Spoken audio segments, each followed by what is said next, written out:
but don't forget sending that link. I feel for dude, but fam, like this can't be. It's every time he drops an album, bro. Every time he drops an album, it's something. Yeah, that's the thing right there. That it almost puts me off because at this point, why don't we understand it? It's always a rollout. Always a goddamn rollout with him, man. And that's the thing. That's why I can't take a lot of the shit he's doing right now. I have to take it at face value because every single album he's put out, there's been a rollout. I mean, his debut album, there was a nasty rollout. Like there wasn't the whole thing about how he got into a car accident and then like through the wire, like that shit. Like he does this a lot. That shit was damn near God's fate. I mean, I feel you, but it's like this is your MO at this point. It's your MO. It's what you do. We know you for it. You're crying wolf. You ever heard the story of the boy that cried wolf? He cried wolf one too many times.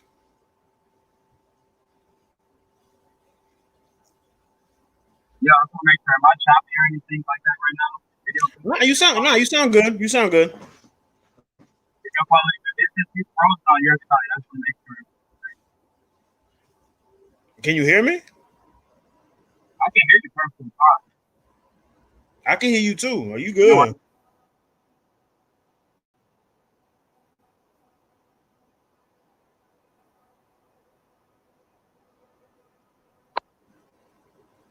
right, I just want to. Wait.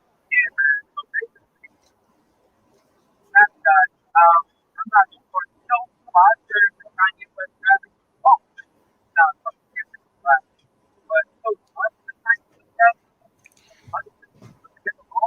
Can't hear you, Chief. I said, who sponsored this shit? Was it him alone? I think it was just him. I think this whole rally, this whole campaign that he's on, it's all independent. It's all him. He hasn't been endorsed by any politician. He hasn't been endorsed by anything. Not even by Trump himself. Well, that's what I heard somebody like, I don't want to say Rock Nation. I don't want to say that. But then again, when you're being a goddamn billionaire, you should have the revenue to fund your own shit. But still, even after that, whoever did, he money with this shit. Definitely not, definitely not getting out and coming back with that shit. But let's get into the meat and potatoes of what this shit was about. He made the comment about. He made the comment about Harriet Tubman, right? Yeah, but before we get into that, like, I thought he wasn't even running anymore. Like before. Yeah, I saw that shit too. I saw that shit like a couple days ago. A couple days before this shit, there was a report that went out that said that he wasn't gonna run. Like he came out so low in votes that he was just like, nah, like I gave up. And then out of nowhere, I get this notification, I think on Sunday, about a fucking live video, and it's him fucking going off in the fucking in wherever the rally was, and it's just like man, like, because you gotta tread lightly, man, because he is going through something, so you gotta tread lightly, like you gotta tread a little lightly. Yeah, hold on for you.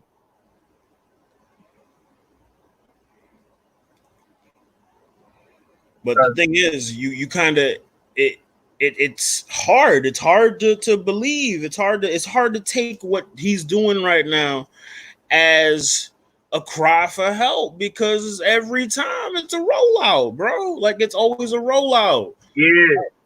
Like the rollout he had with 808s and Heartbreak. The rollout he had. No, we can't don't do that. Don't go there. Don't go there. No, I know that's your album. I know that's your album, but admit it, that was not even that. You know, that was some real life shit for him. That was a nasty rollout. He used his mother as a rollout, my nigga. Like, come on. I mean, what was he supposed to do? Was he supposed to just star on his own his own fucking, depression, that nigga needed to have that album, make that album.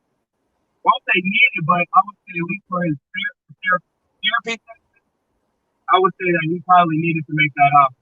When you think about that album, you think about records like Cold as Winter, you know what I'm saying, where he made that song for his mother. Like, you know what I'm saying, he needed to get that type of shit out. You know what I'm saying? So, now just looking at devil advocate in the sense, do you think that, like,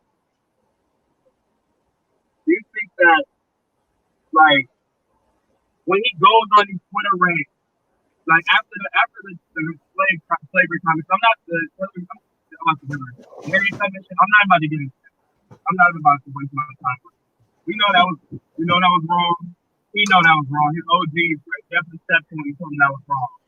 And if they didn't, why does he always go for our ancestors though? Like, why is that his go-to?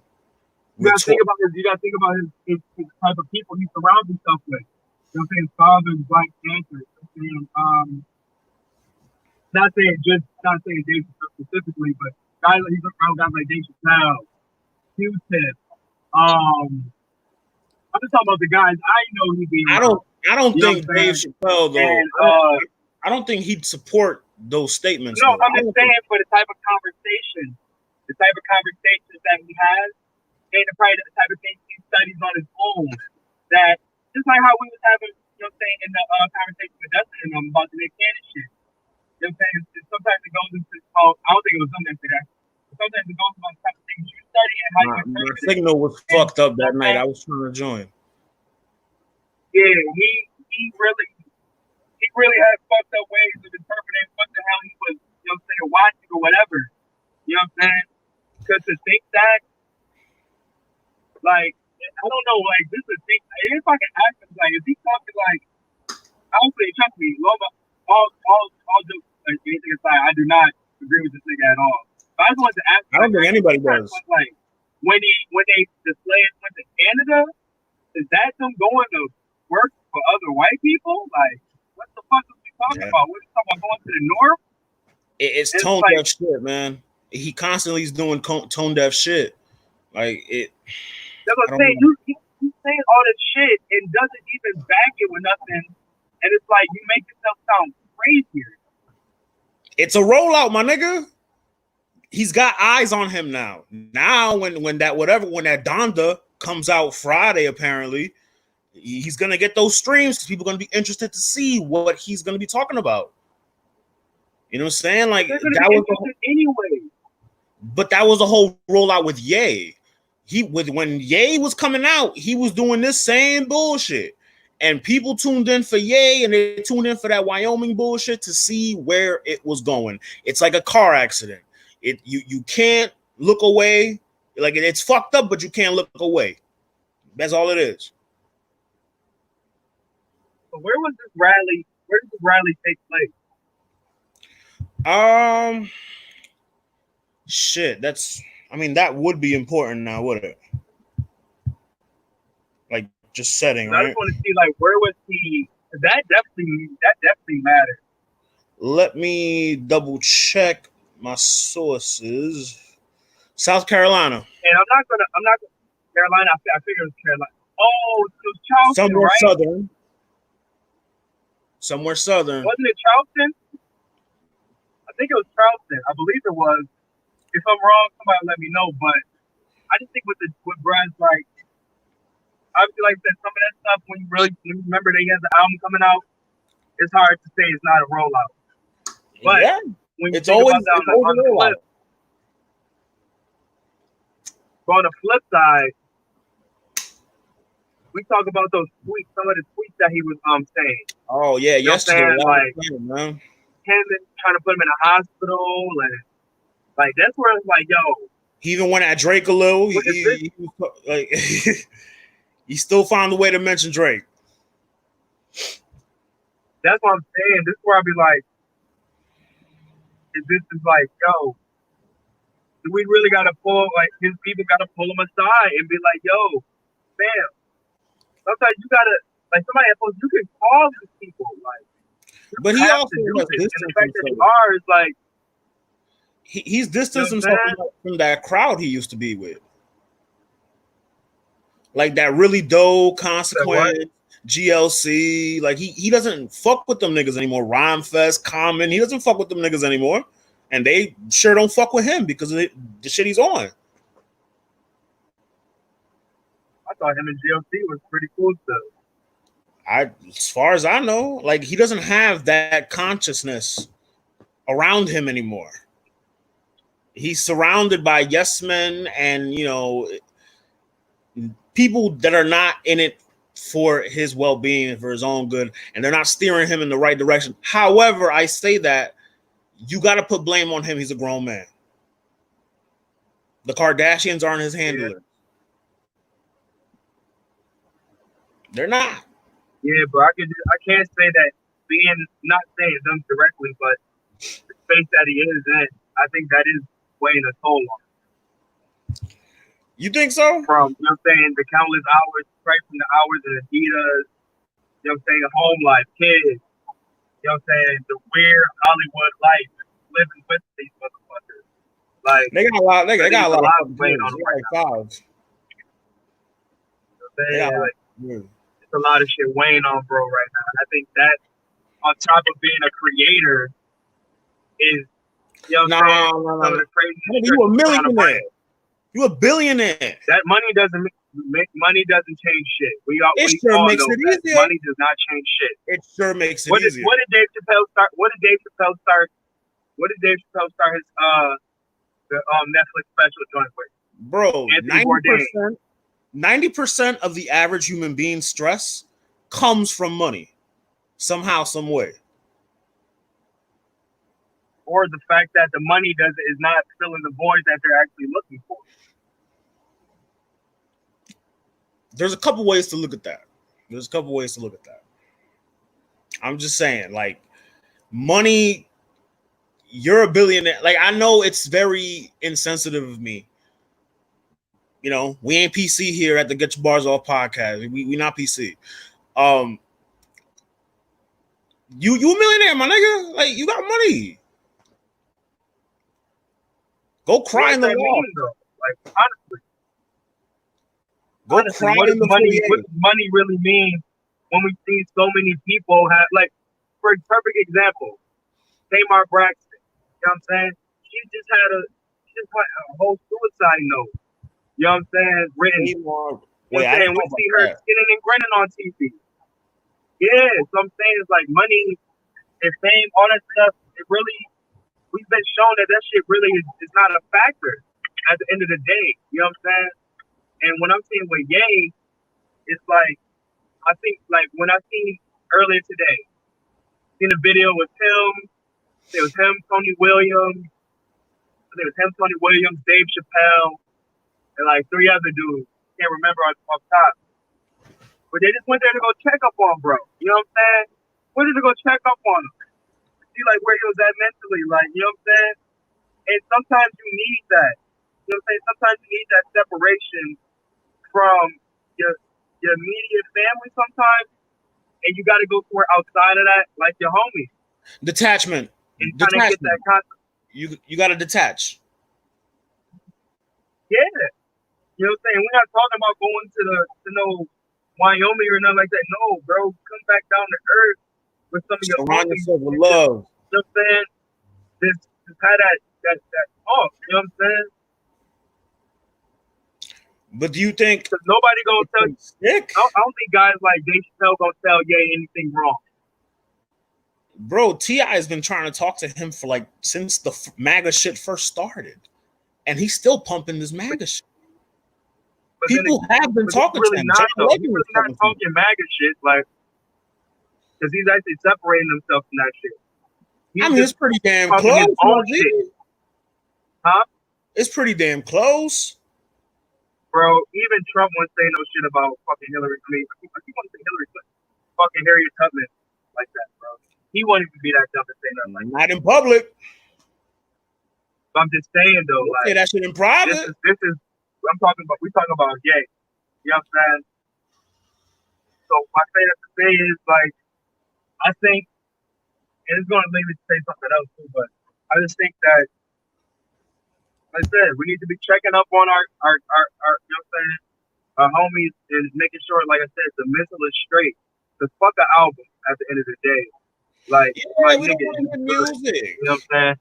Like Get we your can life continue to together. make memes and shit like that, but I think with black men's health and mental health, and I think just black mental health in general, it's starting to get too jokey. You know what I'm saying? It's starting to become too much of a something to laugh about. Oh, that nigga just crazy. You know what I'm I saying? agree. Nah, bro. I Like, agree. why is it nah? Well, Because the also, same way we say that for Kanye is mental health or he crazy, they do that to Azealia Banks. And I think we need to stop that. We really need to be checking up on these people. bro, also when we were young, I mean, I know for me, like for my dad, but like we've heard since we were kids, don't cry, a man don't cry. Don't cry, a man. We've heard that since we were kids. So bottled up emotion and shit like that, like the older we get, like it manifests. It manifests into what you can potentially see now with Kanye. Like it when you bottle up emotions like that, that's what you get. And it comes from as a kid, desensitization like the programming that our parents did to us. You know that's all it comes down to. We don't know if his pops was like that with him, you know, where he was like, yo, like keep your emotions tucked in, like, you know, Yeah, just something to take into account. yeah, man.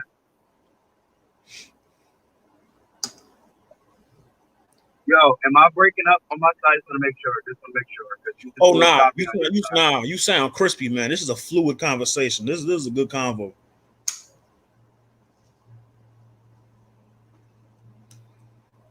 Now, where Yo, does this so leave? Where does I this mean, leave? I don't want to get into his album because I honestly feel like bro need help. I'm, I was gonna you ask know me, where does that leave his I don't legacy? jump on, but that's what I was gonna say because you know me, like I didn't jump on the whole Ye album. Only reason why I listened to Kid See Ghost is because Cuddy was on it. To keep it tall, you know what I'm saying? And I just really hope for his health. You know what I'm saying? I just don't want it to be 10 years later and we hear that, you know what I'm saying, bro, you know what I'm saying, wild out and off this stuff on some crazy shit. You know what I'm saying? Because you know he could have been saved. He could have been saved. There's enough people that care about him that you know what I'm saying that want to see him do well. Kanye, if you ever get to see this man, come home, man. Come home. Like just come back, man. We know that's not you right now.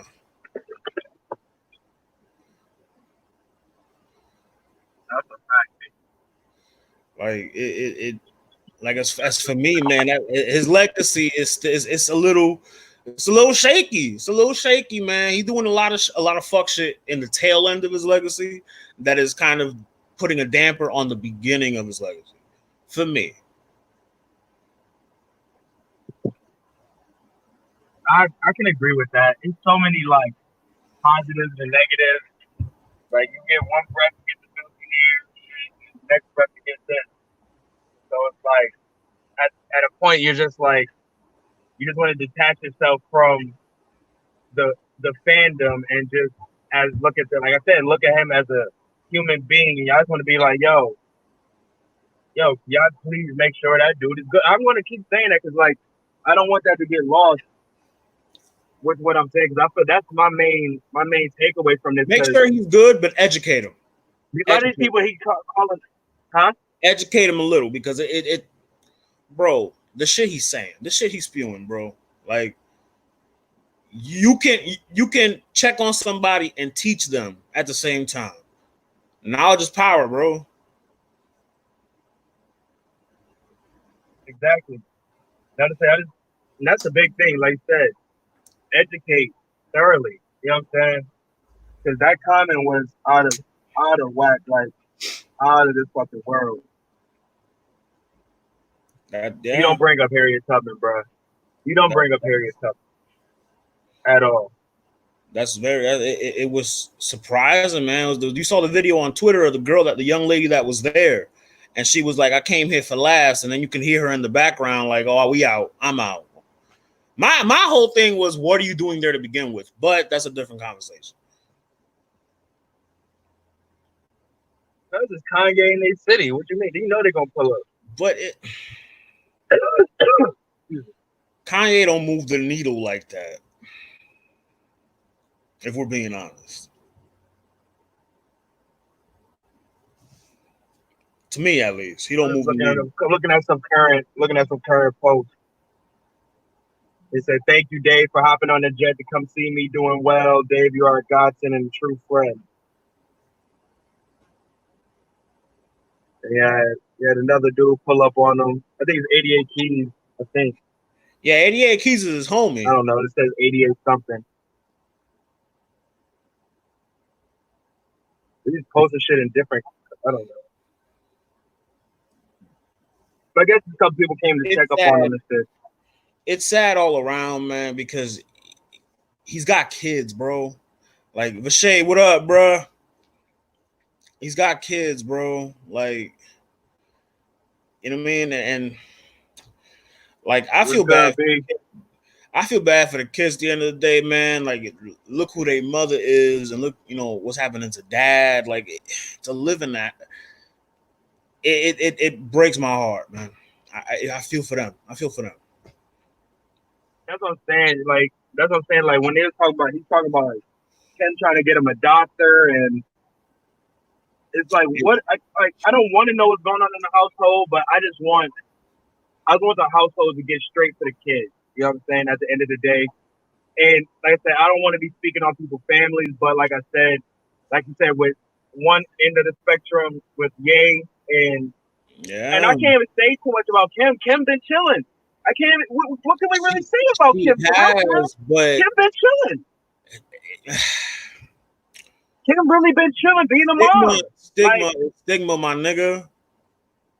Nah, I'm never about to do that. Like, I'm not really about to do that. Like, that literally was years ago. Like, I know, that's but the case. Every mom got damn near one stigma. If that's the case, you know what I'm saying? Nah, like, Kim been chilling. You know what I'm saying? It's Ye that been really doing the one that's wilding out. Her shit is out there. Like, her kids can grow up and be our age and look up mama. You know what I mean? Like, it's awkward, bro. It's awkward.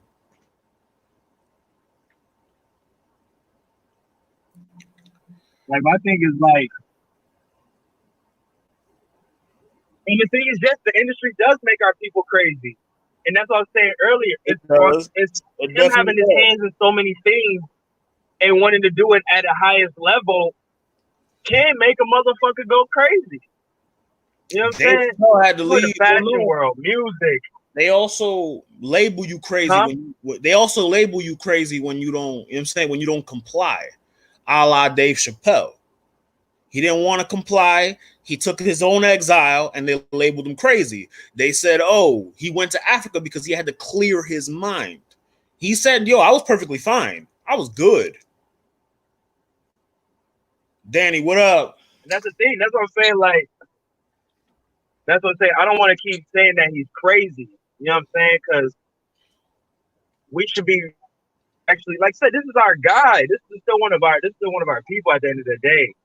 And if black mental health really matters, we need to be checking up on guys like him, women like Azealia Banks. You know what I'm saying? When they be having these crazy outbursts like that.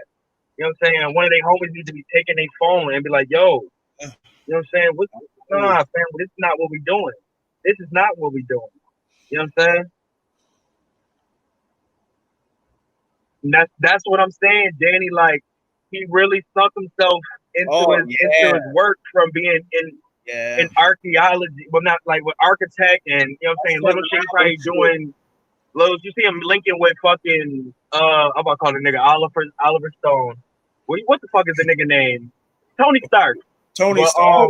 Robert Downey Jr. Elon Musk. Linking with guys like him, and then, like I said, the Adidas industry, and like having soul creation with his own shit. That means your brain is all into that. Like, he was a workaholic, bro. And on top of, you still want to do music, politics. Like, come on, bro. That 7-album rollout that he had with that Daytona, that whole like 5 albums in a month type shit, that really must have killed him mentally, because he produced all of that himself. Like Danny's right, man. He sunk himself into his work to the point where he can't come back. If he does, it ain't gonna be the same nigga. It ain't.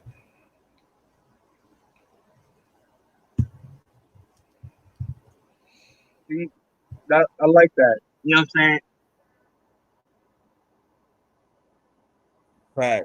Facts.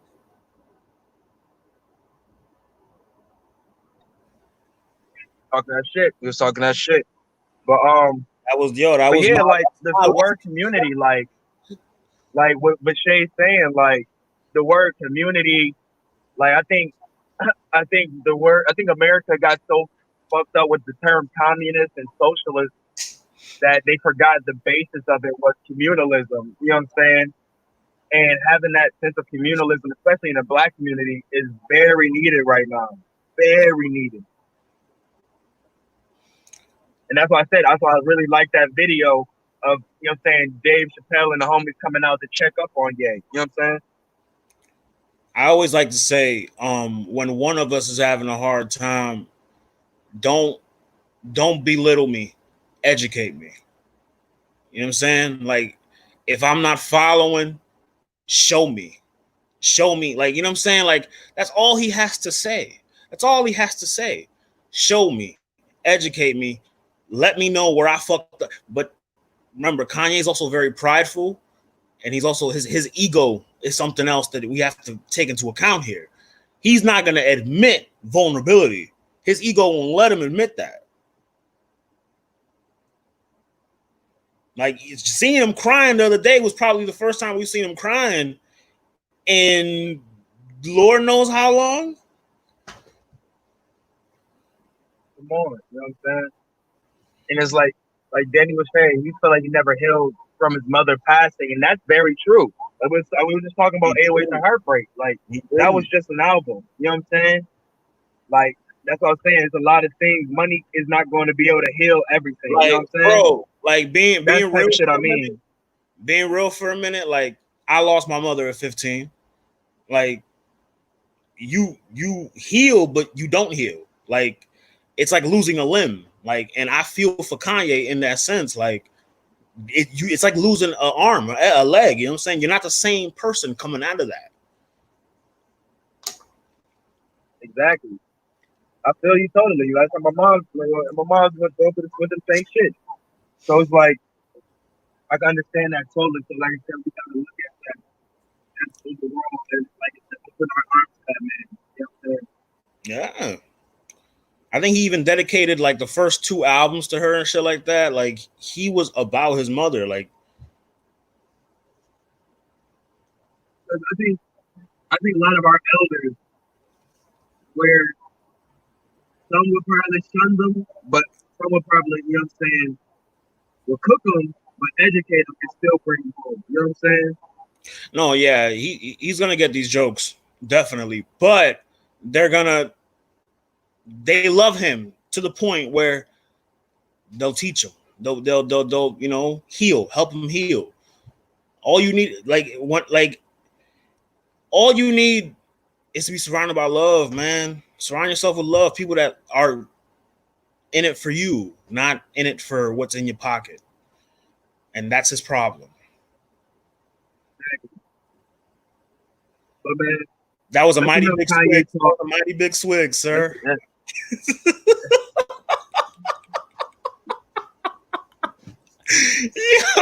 and then the face the nigga made after, he's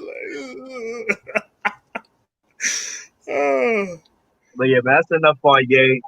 Y'all gonna cop his album. Hopefully, that was enough. There's something dropping on Friday that I am copping. That looks a lot better than that Ye shit.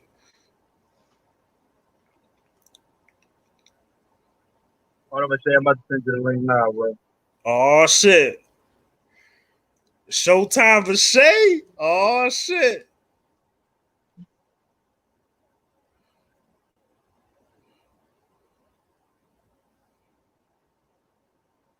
Yo, Lo, you still got you got the new bracket? I think I got the new bracket in the chat actually. Never mind. But the new bracket. The new bracket, yeah. Who did they add? They added Danger?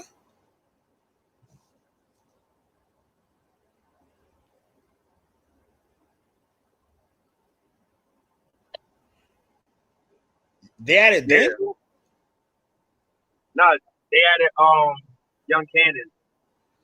Oh shit. Oh shit just got interesting. Yo, what's going What on, up, man? Shay? Man, not much, just chilling, getting some reading in. What's good with y'all, man? Hey man, we was just getting into this Ultimate Madness part 2. Hey, Young Cannon, bro. That's news to me. I think Young Cannon is a. I think he's gonna get. I think he's slept on, obviously. But I think he really made everything interesting with that bracket, especially on that side. I may have to change my pick. I may have to go Saga Cannon. Young Cannon versus Mike P2. Yeah, that's right. That's right. That is about to sell. I think we're headed for a collision course. You know Cannon looking for that blood. or Saga Mike P2. Yeah. Just because of how Saga had in that. You know.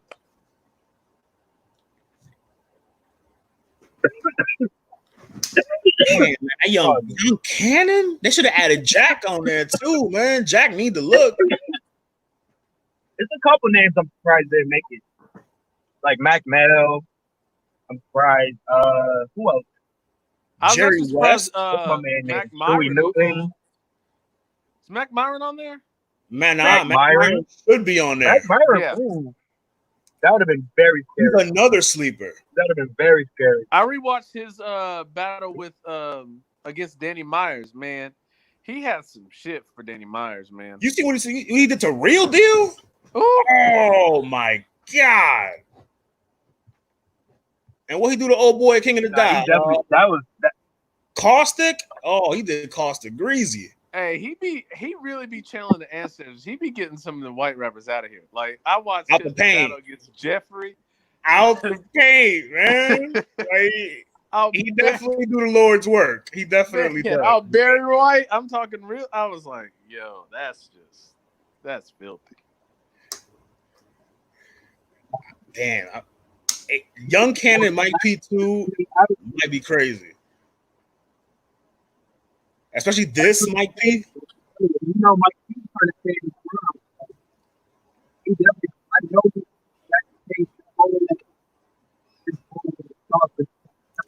Can't hear you.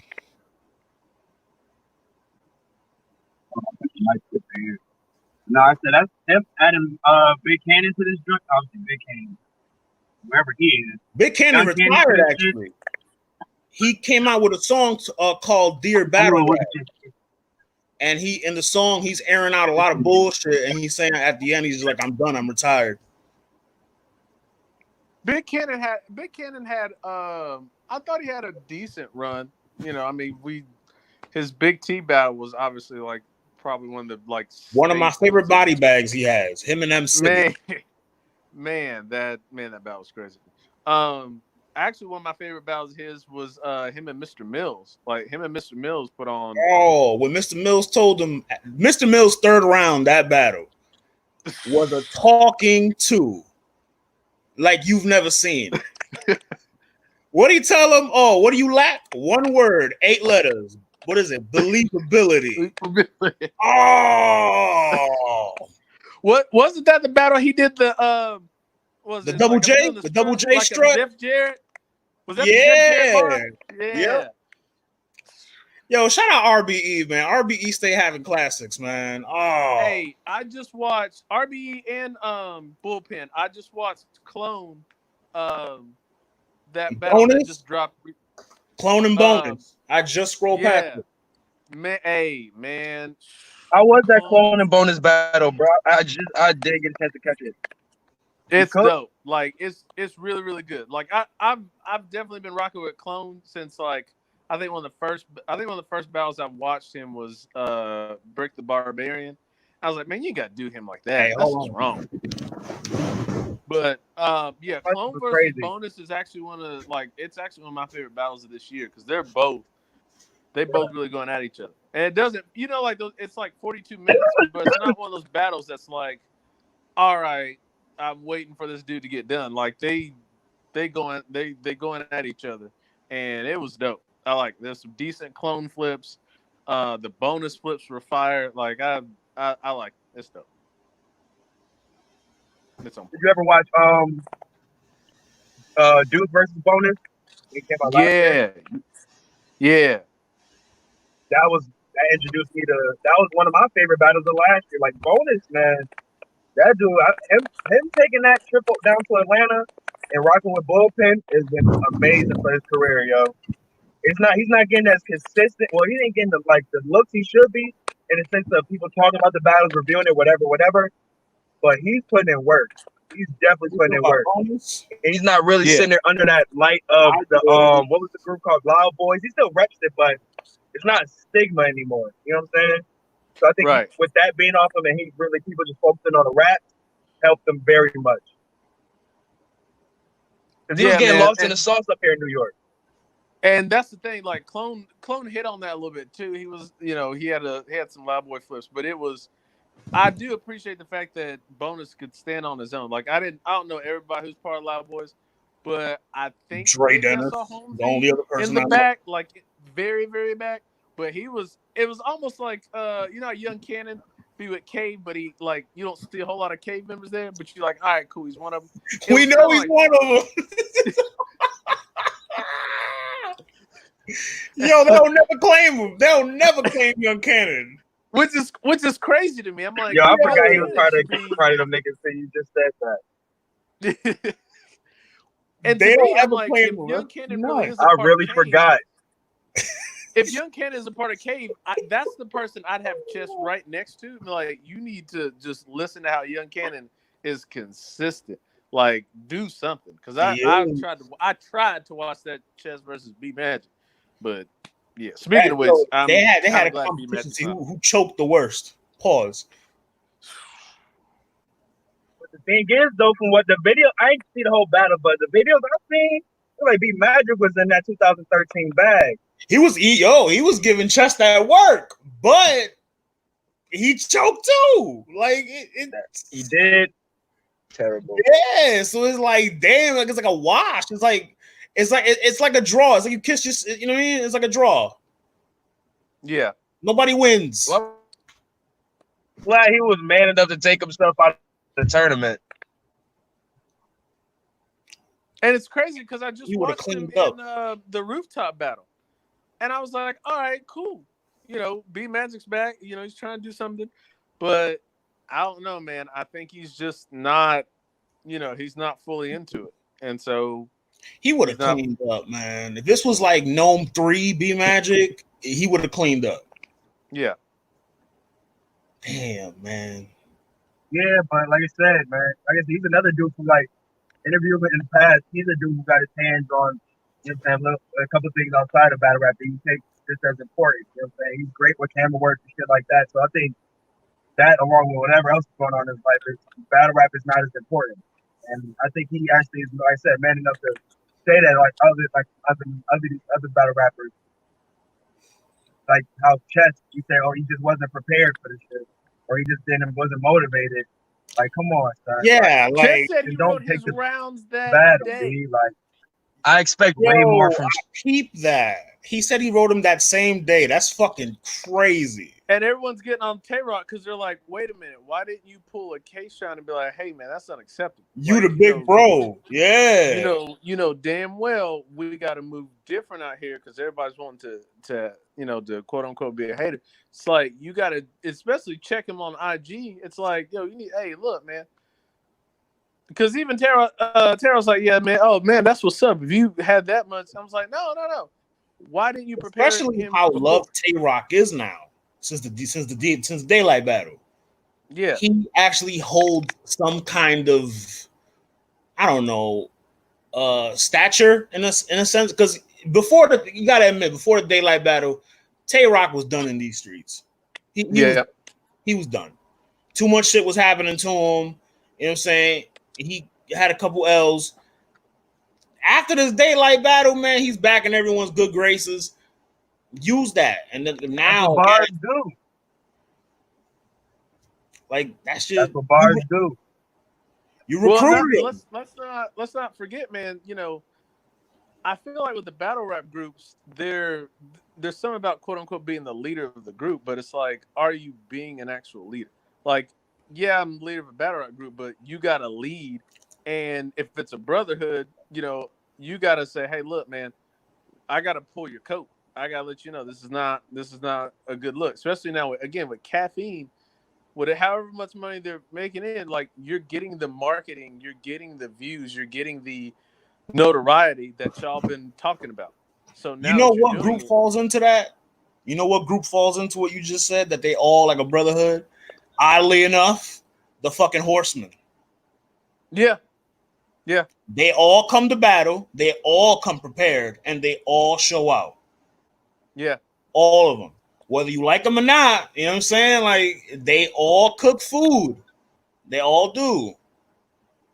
And to me, there's a Yeah. level of, I don't say accountability, but like even if you watch them battle, even when they Camaraderie. stand behind, like they'll turn and look and be like, you got to keep, like, you getting cooked right now. You better turn up for the next round. Camaraderie. And I feel like that's what you need to have in your Mhm. crew, because if you don't, you're always going to get these false idolizations on, man, you good with whatever. Nah, man. Like a yes man. Like a yes man. And that's not acceptable Absolutely. anywhere, but especially in battle rap when you know you're going to get cooked by just the general consensus of like, man, that was whack. Oh, man, well, especially when people are talking about, man, I spit these bars for so-and-so. All right, if they kept it real, they should have been like, hey, did you remember your rounds? Like, are you ready for this battle? Because I think that's another thing, too. I feel at least NWX, I'm not sure, but I feel like even when it comes to battles, they try to make business moves, being like, if you're not prepared, Yeah. you're not prepared. NWX is a different bag though. Like they have like writing sessions together. Like that's, you know what I mean? Like that's a whole different level of let me coach you. Yeah. That's true. And that's what Cave Gang should be though. Had writing sessions. I think Cave Gang should be like that. I think Av being the best pen in Cave Gang, just my opinion, should, you know what I mean? He should rub some of that off on his peers, on like the rest of his group. Well, and I look what's at with the face? Like Chef Trez is, are we promoting ghostwriting?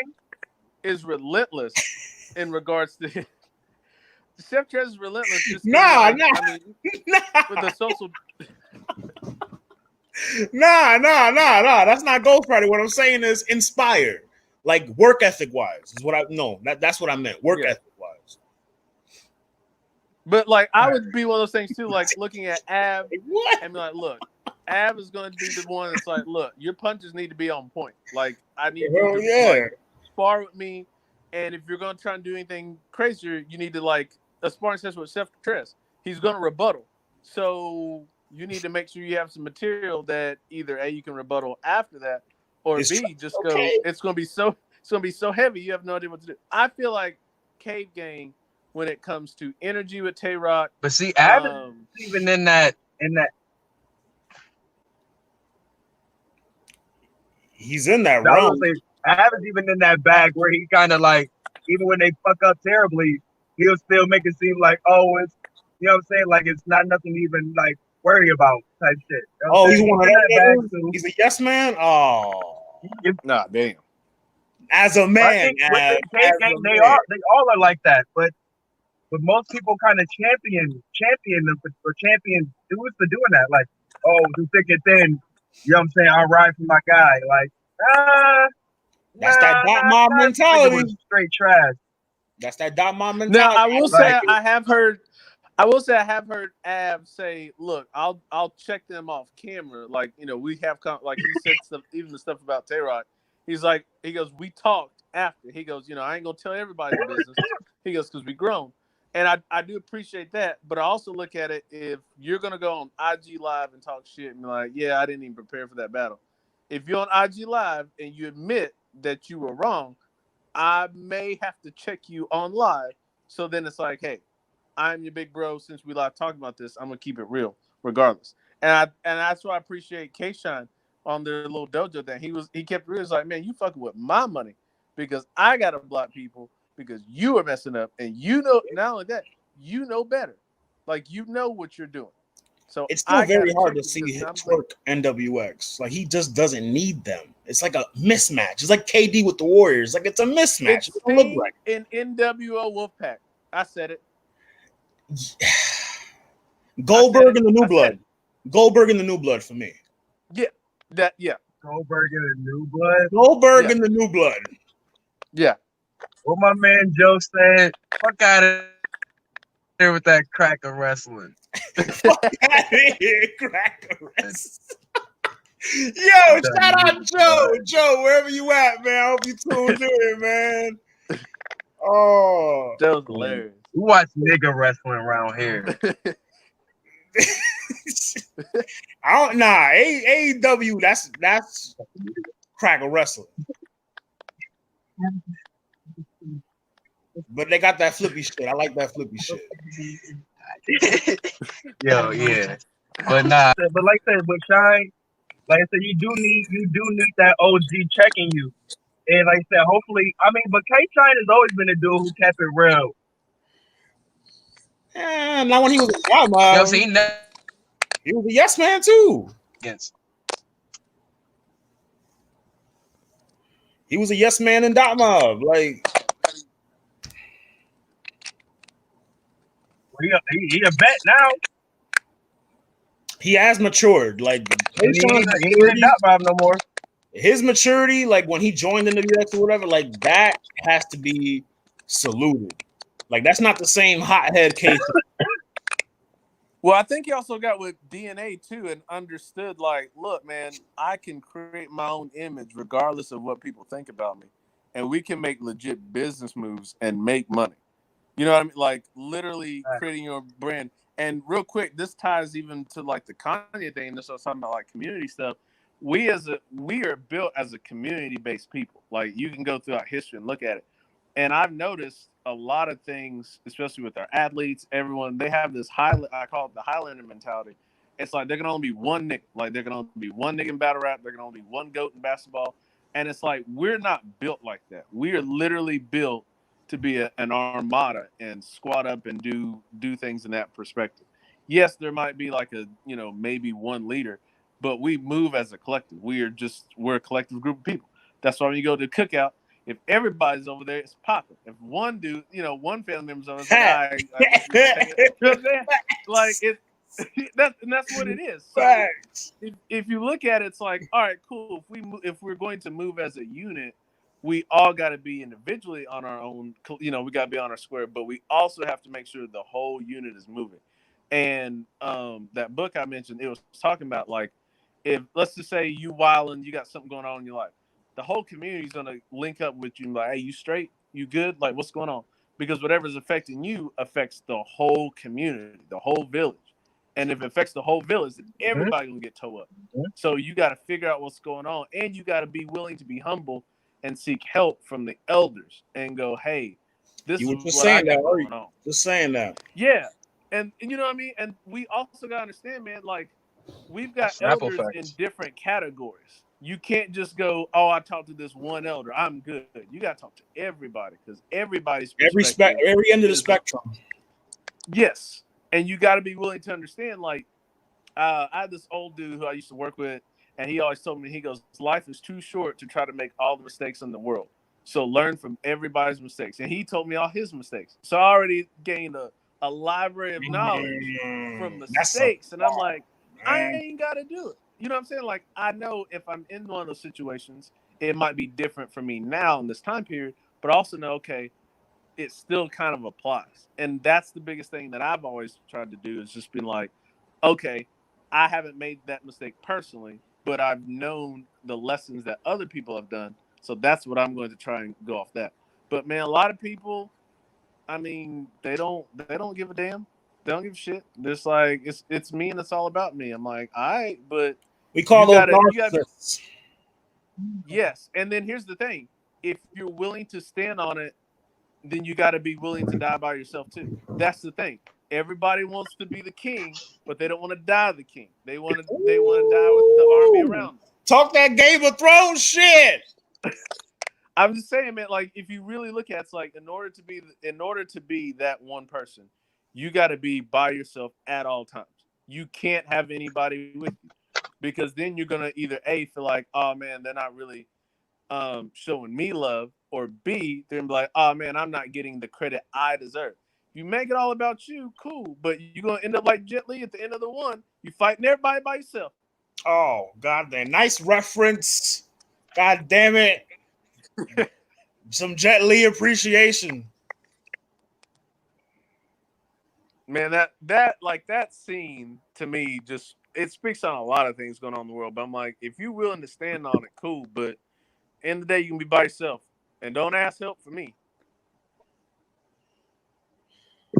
So I think shit, I forgot what we were talking about. With the whole chess thing, like shit. Bring back to chess. How old is Chess? Isn't Chess like 19? That whole situation with chess, like I don't even see how. 21? I don't know. Maybe if it's because of B Magic's fucked up shit, but 20? How you not be? We have to take that into account too. He's a younger kid. He's a younger kid, man. He's a younger kid, man.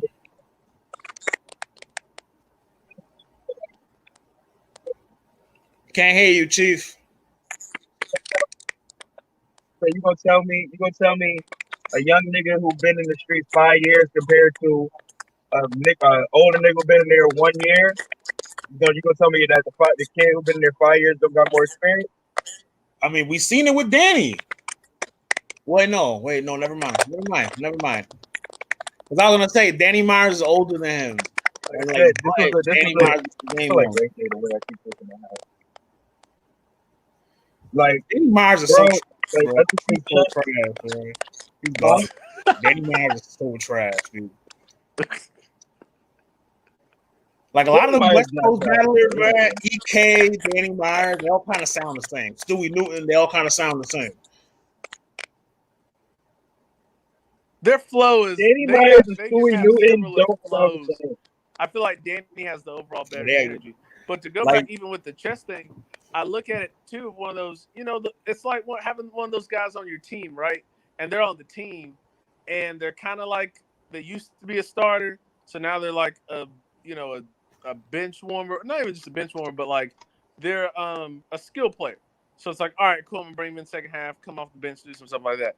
Then you got somebody who's just coming straight out of college, who's already starting, like, on the way to be an MVP or Rookie of the Year. And you're like, wait a minute, he's a little bit older than this dude who came straight out of high school, but the dude in high school's been there longer. So what's going on? And I feel like for chess, it's one of those things too. He's got to understand. Yeah, you're a young kid. So yeah, I can't, like I said, I can't really go off of that. I'll just say that's why I can't get into the whole. He's too young. He's too young angle anymore. Like he's 5 years deep in battle rap. Like you've been around vets upon vets. We not wasn't until he got older. You got to get old to get seasoned, don't you? Like he's not seasoned yet. He's not taking that stage as a seasoned vet yet.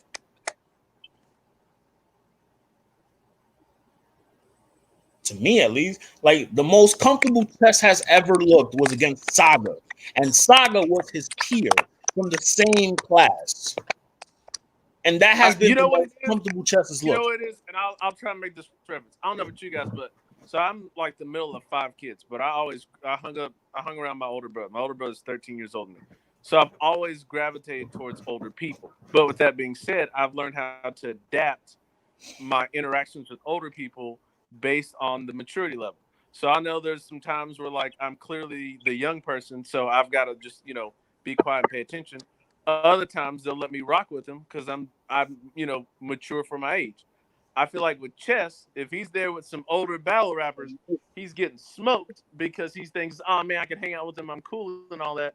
But other times it's just like, oh man, well, all right, cool, I'm just gonna do whatever. And nobody's checking him. He's around older people who are like, all right, he's a young dude, he's a young nigga, whatever, it is what it is. But it's like we expect a level of maturity because you've been around Lux, you've been around all these guys. You're expected to carry yourself better. because you've shown that you want to be an adult. You've shown like you have the capability of being like treated like an adult, even when you're 15, 16. So there is a level of expectation, but it's also one of those things. It's like, man, you wanted to be an adult. Now you got to be an adult. You can't sit there and fall back and go, look at I'm DNA. the young guy. DNA is the same thing. Perfect example. DNA started at the same age. I think 15. He started in grind time. And DNA didn't mature until recently. Yeah, I want to say. And I mean, that's in and out of the Nah, ring. DNA has sparks of greatness. He had greatness when he first showed up to URL. So it's DNA is a different story, bro. You can't use DNA as an example. It's literally the same story as Chess.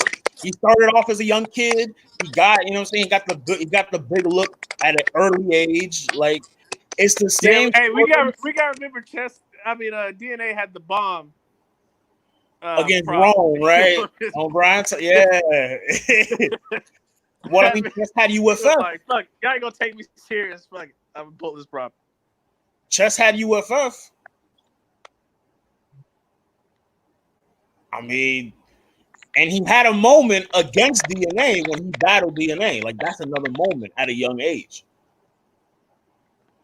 They have similar careers. It's the same, and they're very parallel. I mean, that was the rookie versus vets card. I mean, that was the stipulation. Still, though, that's a look. If I'm Chess in 2015 and I'm battling DNA, that is a look. Bro, DNA resume is insane, bro. Huh?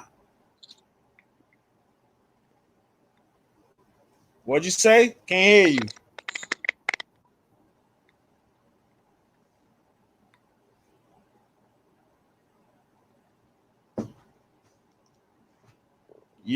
Did he say DMA's? Yeah. Well, I mean, DNA's resume, of course, it's insane. Even looking at like his battle with Disaster. But again, like you said, Los, the parallel when Chess, they're the same career. The same DNA, career. It was literally like, hey, look, it's literally like a checkpoint. It's like, hey, this is where you could be me giving a shot to somebody else in like 5 years. Chess is playing the game of life, and DNA is him. It really, it's like an alternate. It's like an alternate, like Spider-Man. Like, hey, that's his looper. That's his looper. That's his looper. I don't know, man. Like I said, Chess. If like I said, at the end of the day, if they gonna label Chess as a prodigy, you can't be coming here saying the things that the vets that you're supposed to be replacing are saying when it comes to these battles. How many vets has Chess beaten? In y'all's opinion? What'd you say? How many vets have to look up, in your opinion? I'd have to look up his stats. Damn. I got verse tracker right here. I got verse tracker.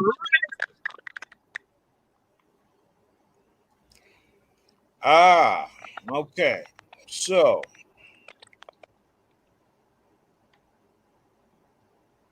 shout out verse tracker. This website's fire. Okay, so as far as vets, he's got Shotgun Suge. Nah, that's not a vet. JC, Tay Rock, Marvin Quest, Lux and Hollow, Reed Dollars, K-Shine DNA, Rum Nitty, DNA. And I think that's it. And B Magic. B Magic now. Arsenal is another one. Yeah, I forgot. He was fired against Arsenal. John. So of those battles, which ones has he won? I mean, I see it's kind of debatable with Reed. Clearly, with his 2-on-2s, like with question mark, they got smoked. That first 48 bar, yeah, him and Steams died in that 2-on-2. Wait, which one? The Marvin Quest? Yeah. Oh yeah. Our first 48, you the second 40 starving because the first 48, you got. That the Gilbert Arena shit. The Gilbert Arena line. Like, come that on. Crazy. Oh man. battle. That's 2 L's already. I'd say best battle one or at least for notoriety. Obviously, Tay-Rock. That's perfect.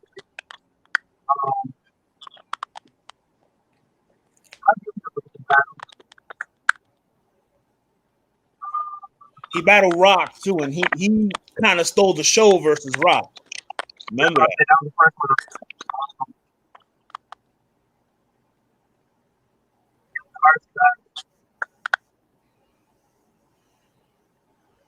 I honestly can't think of like any battle. Like I feel like Chess, he does like decent in some of those battles because I was just now actually going back to his battle with Av. I know it's not really on there for like super. You know, I mean, Av is kind of a vet, just an age, but I'm like, he did good against Av. You but think so at the time? You think Av was the vet in their battle? Yeah. For me, he was because I mean, Av was grown man talking to him and just had stage presence. Oh, so like y'all going by age? Y'all going by age? Well, no, not by age, but just like how even that even watching that battle, how Av was with the crowd and everything. It was like clearly. Yo, speaking of that battle, the funniest shit. I already know what I'm about to say. The funniest shit about that battle, there's this white girl next to Smack. Standing next to Smack. My man, every fucking time the crowd lost their shit, she is the only one in the back looking like this. She's like, what the fuck is happening? Yo, now you said it, Leah. Like because I go back and get watch to my Lou. So who's that? And I'm like, man, I was like, wait a minute, who is that behind? I'm like, okay. And Yeah, I was like, what is she staring at? She's just standing there, and she's like, the whole battle is like people are reacting and shit, and she's just sitting there like this. I'm like, yo, random. A part of me thinks Smack definitely lives the second life as the pimp, or currently. I don't know. Yeah. I don't know. But he just be pulling these random joints just to come stand by him. Fam, that was the most random one. She didn't even look good. Yeah, that was like, oh, who is this? Like, she like Dolph Ziggler.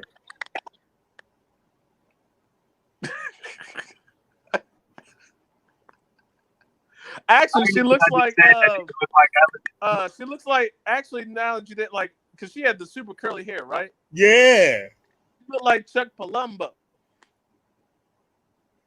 Oh boy, you talking about SmackDown Chuck Palumbo? Oh shit.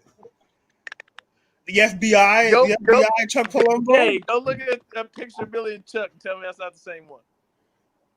Billy and Chuck. Oh shit. Ari, pull that up. Pull up Billy and Chuck. Hold on. Oh fuck.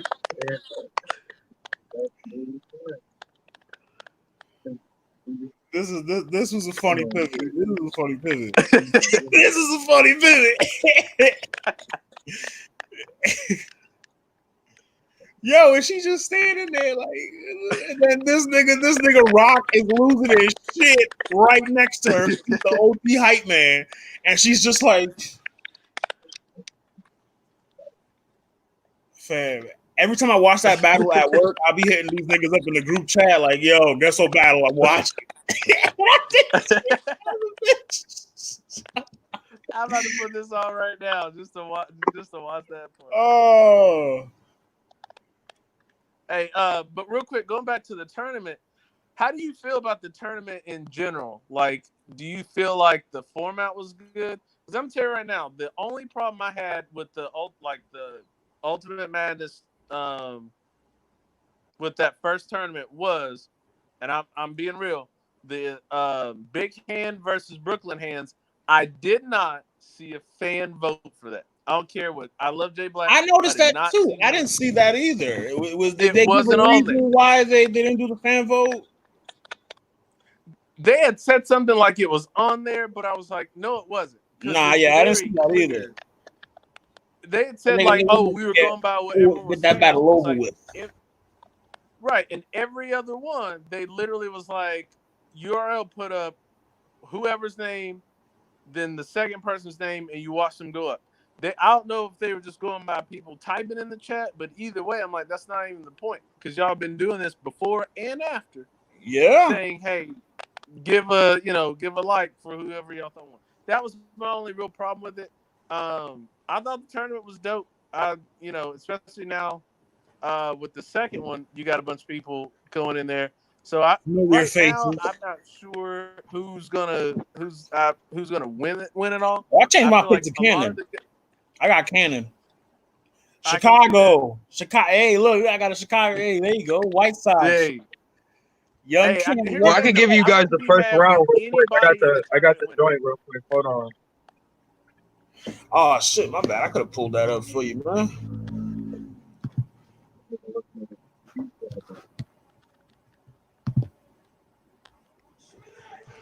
Yeah, I'm about to watch this battle and just watch this shit. Yo, just pay attention to old girl the entire time. You gotta watch that battle twice. Right. First to catch the bars and second to catch old girl. Yeah, that's just hilarious. It is hands down the funniest shit I've ever seen, man. Like, it is the funniest I've ever seen.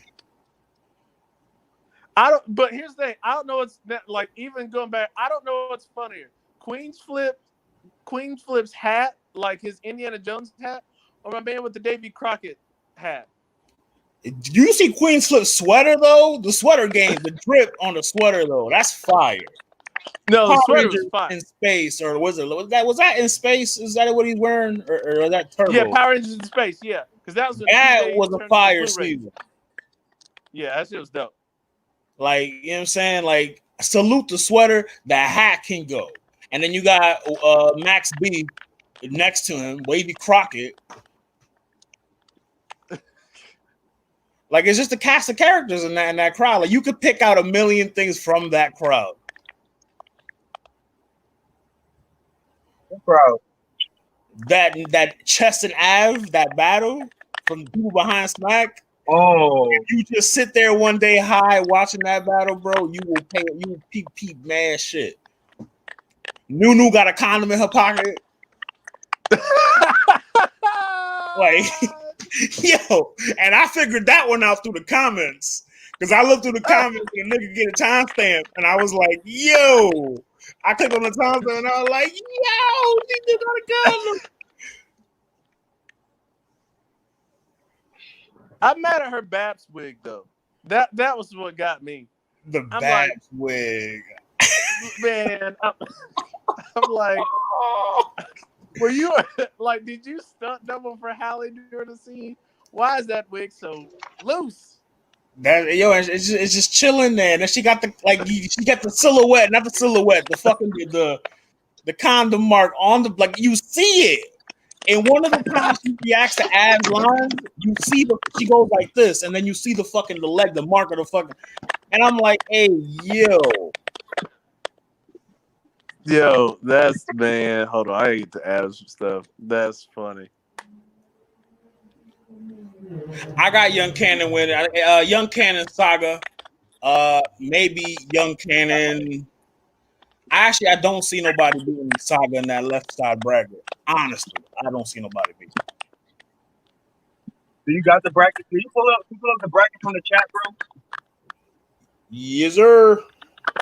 But I think, like I said, Cannon joining that first round. Honestly, it's between Cannon or Mike P now for me. Yeah, so Saga, they're going to face each other in the second round. Saga has Holmesy round one. Oh, he can Holmesy up out of there. I'm sorry. But he can potentially run to Tink the Demon in the conference final. Now, is Tink the Demon I ain't gonna hold you. going to be consistent the whole tournament? That's something to look for because he has been sitting. He has been, he's been sitting on shit. This tournament. You don't have to be direct. You don't have to be direct. That's the thing here. Right. Like, you don't have to be direct. If it sounds good, it passes. I think Tink it might be sitting on a you still gotta be direct. to a point. You don't have to be like a full-on battle. Like it had because they know they take into account that you only have a week or 2 weeks to write. So you don't have to be direct. He has to be direct for this first rounder against Franchise, aka Ari. You know what I'm saying? You do have to take. He can't take Franchise lightly. He can't. Because Franchise, this fits him well. He's a heavy, rapid puncher, back to back to back to back to back to back to back. He's a sleeper in this tournament. That's the thing. I think with Tink being out for a while, I think he's not going to write some type of gears. And Franchise already knows the punchers are going to be a very, very, very easy type of, depending on the type of judges we have. Mm-hmm. But still, this type of climate and battle rap punchers that's the fans' choice. Easy money. I think that's gonna like how much material, the output of material is gonna be something to look for in this tournament. It's gonna determine a lot. How much material you put out in that short amount of time, it's gonna determine if you win or not. I think a lot of these battlers are capable of doing that. I think Franchise is in the top percentile of doing that. I mean, as much as corny as I think he is, Danny can do that too. He can do that too. Jared clearly doesn't know about it. Oh, Jared, what up? Shout out to the shop, man. Shop niggas, we are here.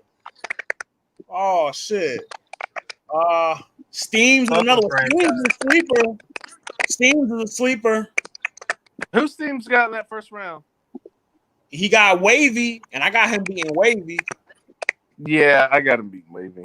I think it's gonna be the same way. It's gonna be the same Luke Castro Kid Chaos situation. In the building, when there's no building. I'm telling you. That made no sense. Yeah. Steam's gonna write his life away. Wavy gonna do some wild, crazy shit. You gonna call him gay or something. They're gonna go with that. Yay! That's Wavy's whole thing. He'll say something about you, pick at that. Steams is a puncher. Steams is we could probably get Steams Young Cannon too. Yeah, that'd be dope. That'd be fire. Young Cannon got Bill Collector first round. That's a wash. Young Cannon beats my pick, Mike P. I still got Mike P winning. The right side of the bracket, the Eastern Conference. I'm looking at like basketball, the Western Conference, the Eastern Conference, and then like the conference finals. Yeah, who in the East? So Mike and them in the East, the Saga and them in the West. Yeah. I think the Saga, the only person that the Saga has to worry about is. I ain't gonna. Cannon and Mike got an easy like them. Once they get each other out the way, you got I think it's gonna be there too. Hey, what we doing with Glue Easy? He's in the West, though, right? Nah, Loso's in the East with Mike P and Steams too. Yeah, you got Loso, Mike P, Tink, and who else they got in that Eastern? Oh no, the right side got Loso, None, Wavy, Steams, Mike Rada, Cannon, and Bill Collector. It's a lot of killers on that side. Yeah, That sounds nasty. That's the Western Conference, the real Western Conference in basketball. I keep telling y'all, yo, do not sleep on Billiano, everybody's favorite African American. He'll be shown the door in the first. I feel like he really might cook in his joint, bro. He'll be shown I'm not the gonna door. lie. To me, bro, probably my favorite bill collector battle in recent memory. I thought he did dope. I thought he was cool with Hitman. I thought that was a good battle. But I'm sorry, his rap one against shit, the one he's rapping on beat, Verbal Warzone. I thought that was He's rapping on beat. Yeah, dude, that was Bill Collector at his finest. He told Dre, "Man, we liked you better as a fat nigga." Yo, but it was how he controlled the crowd, like how he controlled the crowd and how he used that angle. Like it worked. I think, like to me, I think that's his best work. Now, can he do this like in a tournament, in this particular way, and actually go at his opponent? He's doing his whole career. He has, but now it's a little bit different because he's going to have to make sure he keeps it consistent. Because his battle against Louise, yeah. But one thing I will say about Bill. One thing I will say about Bill, or one thing I've been saying about this tournament, is fit for MC guys who can really, you know what I'm saying, right under any circumstance. You know what I'm saying? He's not getting past Young Cannon. No, sir. If Young Cannon loses, I agree with you on that. Bill Collector. It is not to Bill Collector. Yeah, Young Cannon's not. He's not losing to Bill Collector. Yeah, he's got something to prove. So that's not a knock to Bill Collector either. It's just it's levels, man. Young Cannon is not losing to Bill Collector. He'll lose to maybe Steams, a Loso, a Mike, but he's not losing to Bill. I'm still trying to figure out about Louisiana and Reaper. If Mike gets eliminated, Loso or Tasaga really might be my choice. 4 Horsemen on 4 I really think Loso might surprise boys, yo. 4 Horsemen on 4? Loso really might surprise boys. He might. Like guys like Mike, Tasaga, and Loso, and I'm probably forgetting somebody else, but they have all the elements to win this shit. Yeah. Like they're not. They angle. They punch. You know what I'm saying? They're witty. Like it comes easy to them at a way. You know what I'm saying? That's why I like Loso so much. When he first started, like he sounded like he'd been battle rapping for a good couple years already. Like just from his delivery and cadence. You know what I'm saying? And I think in a stage like this, and the way he's very confident in his rhymes, it's gonna be very good, especially with some of these opponents. I feel like he can definitely get some of these guys out of here. He definitely can get some of these guys out of here, especially with some of the battles he had in bullpen against the DNA, fucking XL. Like, come on, bro.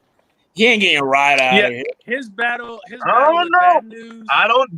XL. He really went at him. Like those two battles for sure. He really went at. For me, I'm actually interested in seeing what happens, like if he does run into a Young Cannon, because a Young Cannon, especially at this particular point, if he's really got some shit to prove, he's gonna sit there and go, all right, that's cool and all, but I'm gonna show you what these real gun bars are about. Because he's from Southside. I feel you on that. It could turn into Briz versus Loso Part 2. It could. It could get there. It could get there. Yo, that battle was still. Man. Shout out to Loso. Briz was just on one for that one. Wait, Briz and Loso was nuts, man. We were just talking about that battle last week when he was like, "Yo, the Bible's a classic, but it's no Illmatic." Stop laughing at me.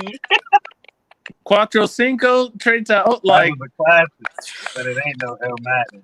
Briz, like, bro, we need Briz in this tournament. We need Briz. Distance makes the heart grow fonder, man. I didn't appreciate Briz when he was here. Briz in this tournament, UFF Part 2, boy. And he cleaned the fuck up. He clean up. Yeah, but think that's what I'm saying. Some of these guys, like, that's what I'm saying. Their level of opponents is too easy for them. Like I said, Alonso, I feel like given his I mean, who's this like who will be his first two opponents? If he was like who's the first opponent and when who will be his next opponent? None, and then the winner of Wavy and Tinkin franchise. Oh no, they switched. You see what I'm saying? Like, I think he could be able to beat a Wavy. Him versus Steams would be really dope. He lose to Steams. I got him losing to Steams. I don't think so. I don't think he loses to Steams, bro. You don't think he loses to Steams? I don't think so, bro. It'll be a fire battle, but I don't think he loses to Steams.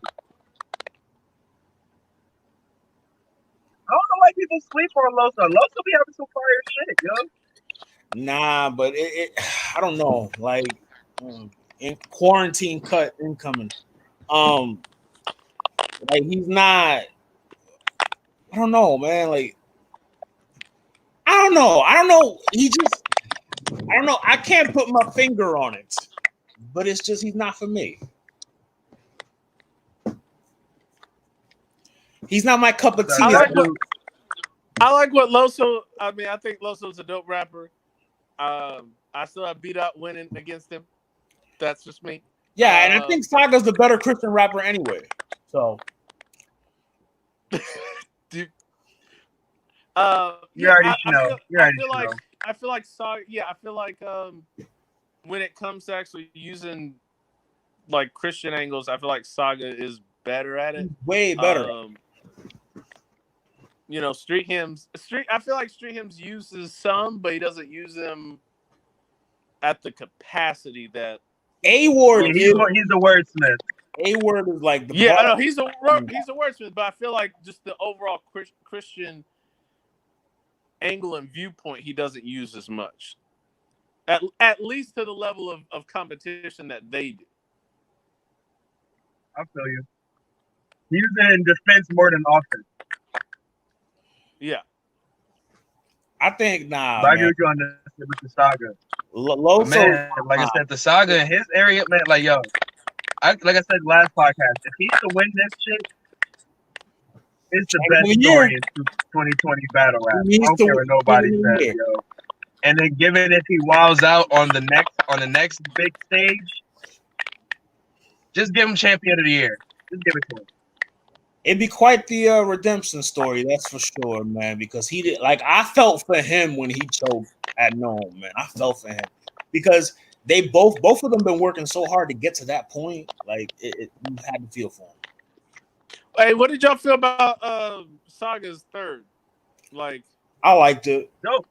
I liked it. Dope. Fire. It would have worked on the main stage. That's what I think. That was, obviously it was a main stage. Oh, the crowd would have been in it in the main stage. They would have been in it in the main stage. They would have loved it.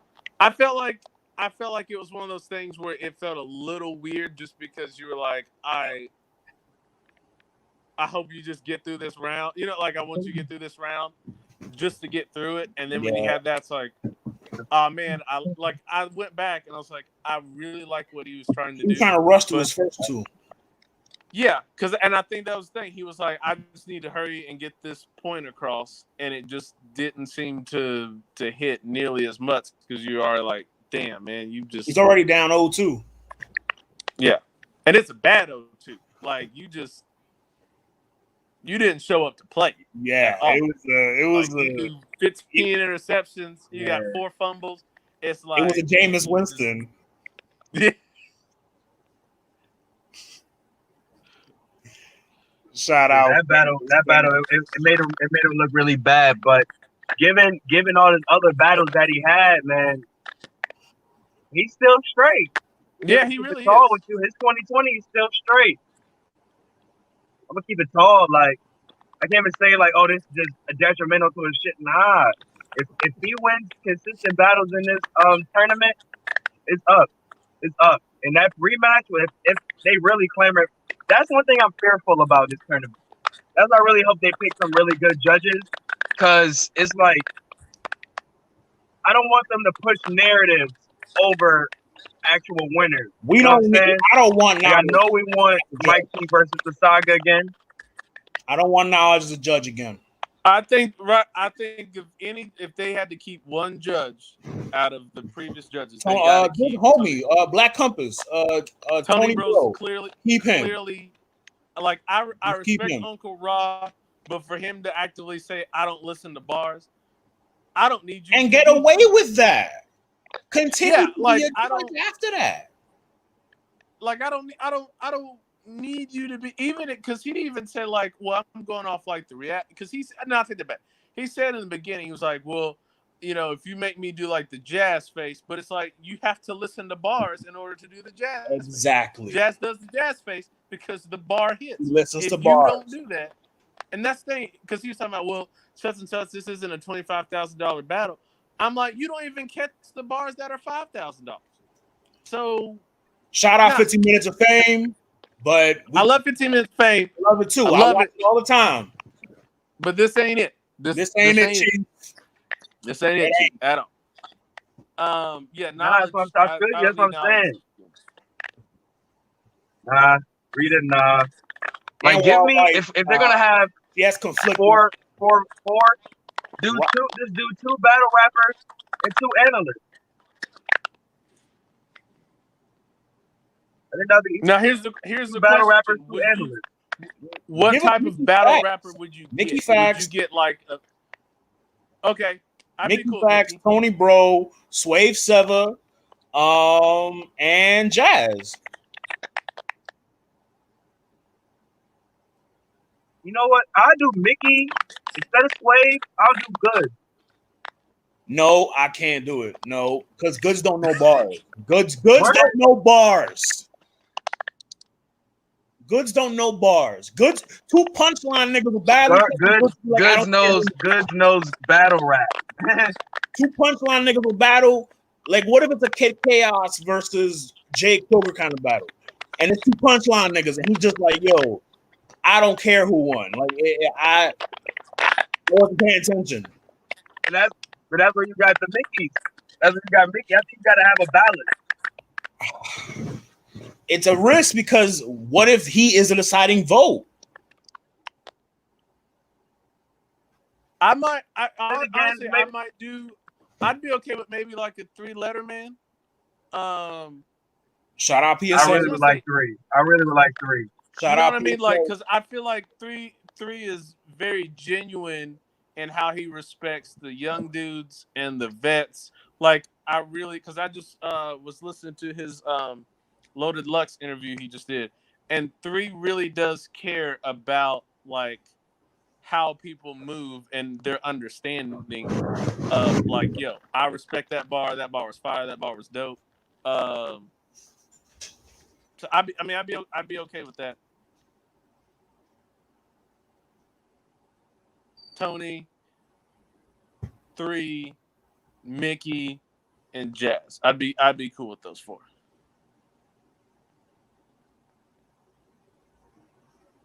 I think another person we said before. So I think we said D-Rank would be a good add to his as a judge. Yeah, I can see that. I can see that too. And I now that you mention it, I could see Goods because I'm going back to thinking like even watching Goods versus Av versus Chess, watching Av hit those punchlines, and even Goods be like, "Yo, that's crazy."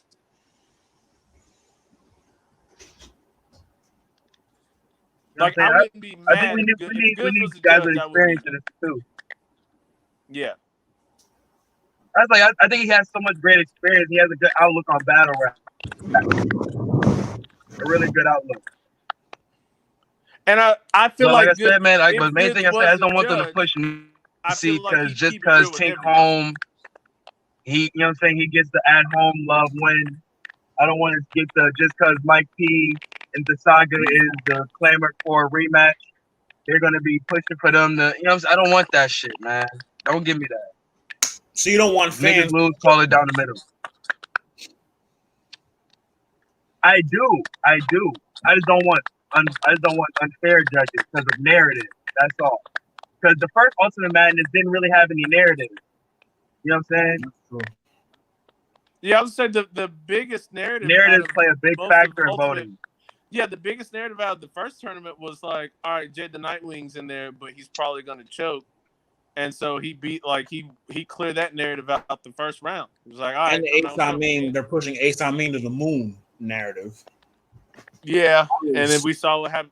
That nigga wanted to push everybody to the moon and back himself. So, but I don't think those two narratives are nearly as big as the Saga's narrative, Mike P's narrative, Wavy's like. I mean, Wavy's narrative is this man got the Dragon Balls wished, so he can not be next to Rich Dollars. He done made his way past Snake Way. He's back on it. We'll see if he can stay alive this time. Wavy is like the king of out of sight, out of mind. You know what I'm saying? Like, you don't see him for a while. You forget he died. You know what I'm saying? In the past battle. Like, we forgot Briz killed him in one of the Smack volumes. We forgot that. Came back and he beats MacMell. He's back in our good graces. You know, like, he's smart. When he takes an L, he sits out for like 2 years, comes back, he's back in our good grace. But with that being said, you know what's next? He gonna take another L. Oh, Steve's gonna beat the shit out of him. You kidding me? He beating shit down Wavy leg. I think I was telling Ari when we were doing the tournament preview. Someone has to be directing this battle because they both come from the same like cloth. They both come from We Go Hard. So yeah, might be one of those like personal battles, and I feel like Steams has the potential to be more direct than Wavy. Wavy is not direct. Steams is. So for that, and just Steams' wordplay and pen puts him a notch above Wavy. I got Steams beating Wavy convincingly. Right. Will Steams choke? Who chokes first? Steams or Nun? Steams. Because Nun been on, he be on that choking shit too. I can't remember the last time I heard a Nun bar that I was like, oh man, he's dope. Nah, Nun had the fucking. I know, that's why I be feeling bad for him. He battled Av and he had his girl there and shit. His girl and his kid battled Av for him. And then he got because he got mad when Av pushed him. It was like, you put him in a lot of fire. This is your fault. Like, man. No, man. Like I said, that first round is going to be interesting, man. It'll be very interesting. Isn't it this weekend? This weekend coming up, right? 25th, yeah. This Saturday. Yeah. Damn, they're right back at it. They are right back at it. Content kings, man. Caffeine. Okay. Get it for the free. Do what I do, man. Screen record that, bro. Nah, man. I can't wait. I'll still go back and watch Daylight and Rock, man. Hey, man, I showed a friend of mine like that battle. He goes, I don't know what just happened. He goes, but I felt like my life has changed watching this battle. I said, there you go. Dude, like, cock shotty, rock bodied is that shoe. Like, yo, I went. Daylight's a fucking animal. He's a fucking animal. Point blank fucking period. He is a fucking, like, yo. Like, this performance is levels above his Chilla Jones performance that I held so highly. It's wow. Wow. Fucking wow. Like, that's all I can say. Even when he was like, Rock will always be underlight, I don't think people understood. Because here's the thing, it goes even to the planetary scheme. All the planets are underneath this. I mean, it was just so good and so much quality. Man. And again, he broke, no matter what you say, he literally broke down Rock in every single. And these weren't simple flips. These weren't simple Rock flips.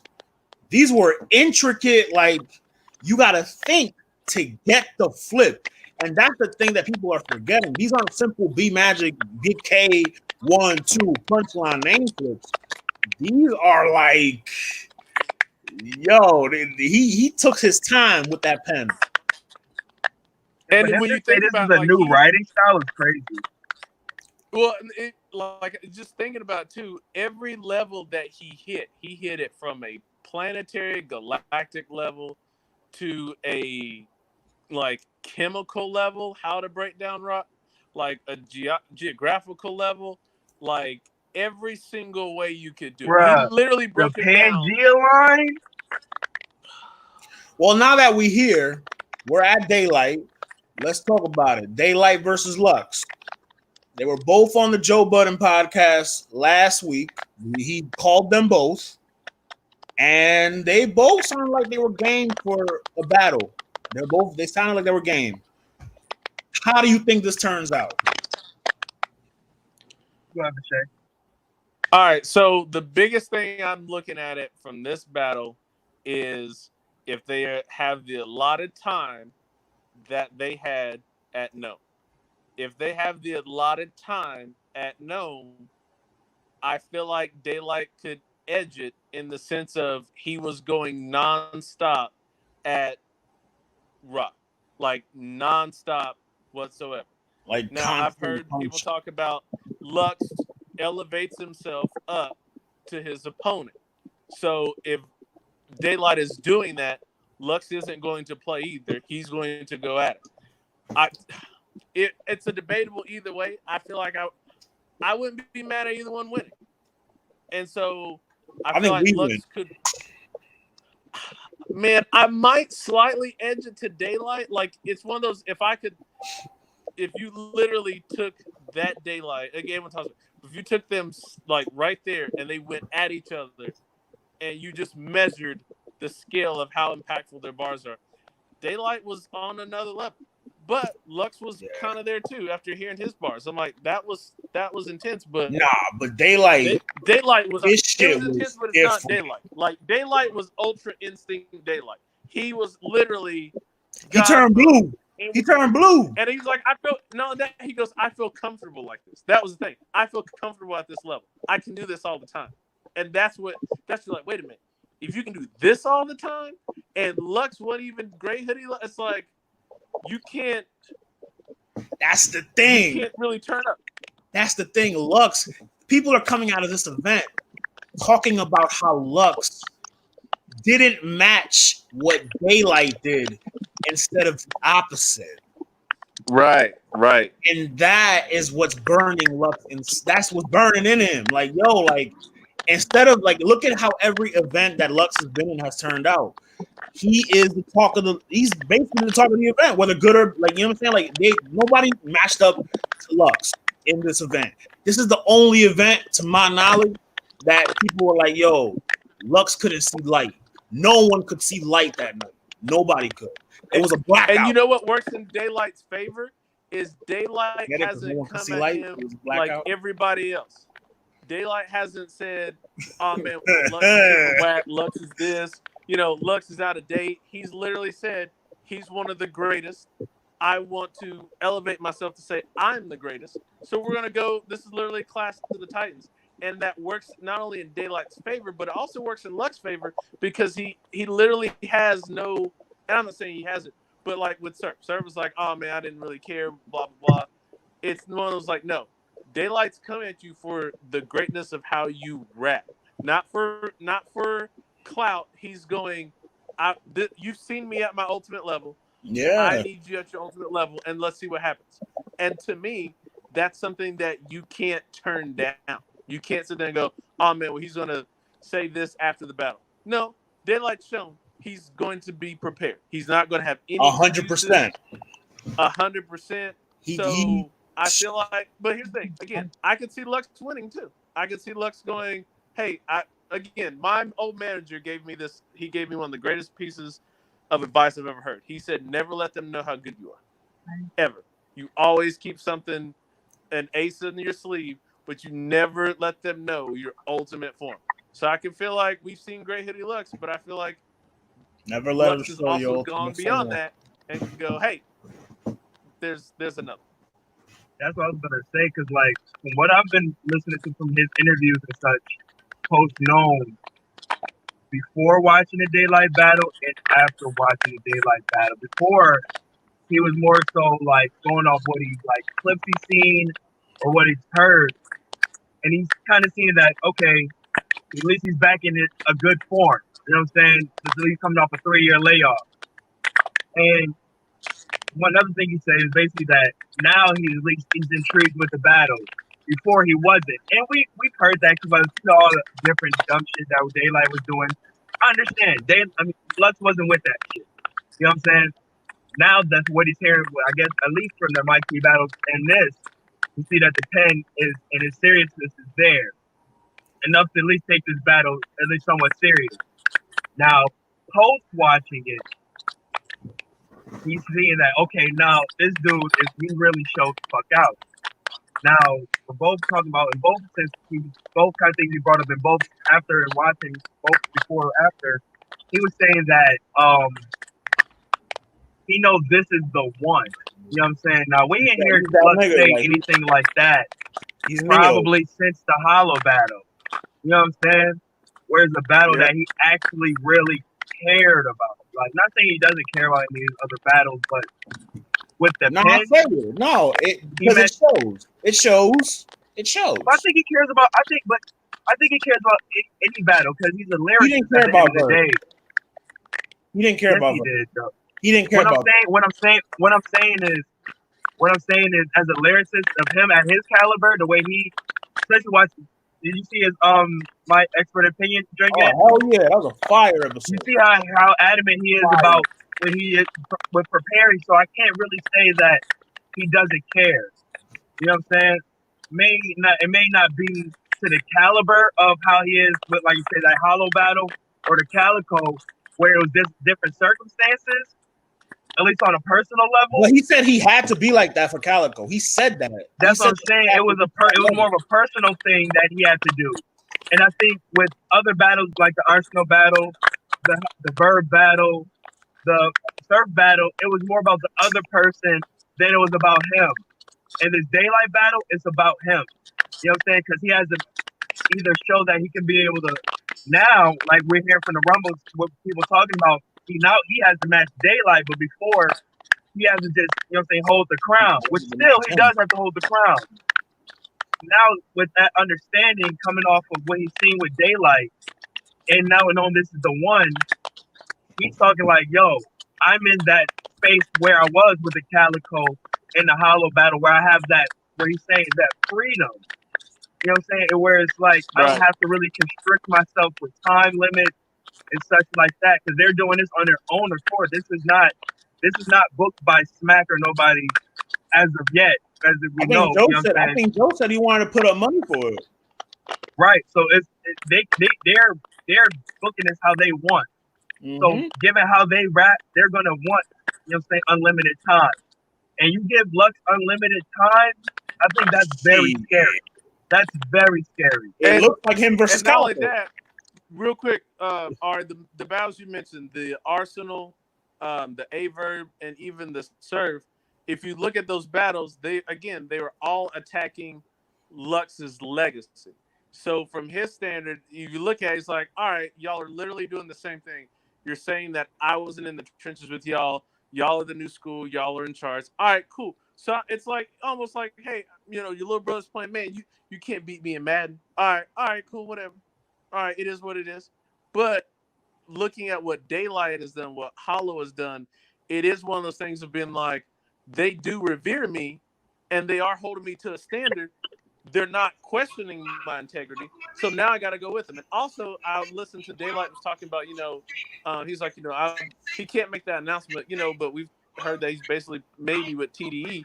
He's also in the standard of having to elevate with people who look at him and go, man, we respect you not only as a battle rapper, but as a rapper. And we've already seen, was it his LA Sneaker freestyle he just did? That was a dope freestyle. And we've already seen what Lux does with his freestyle. Yeah. So brown Carhartt light.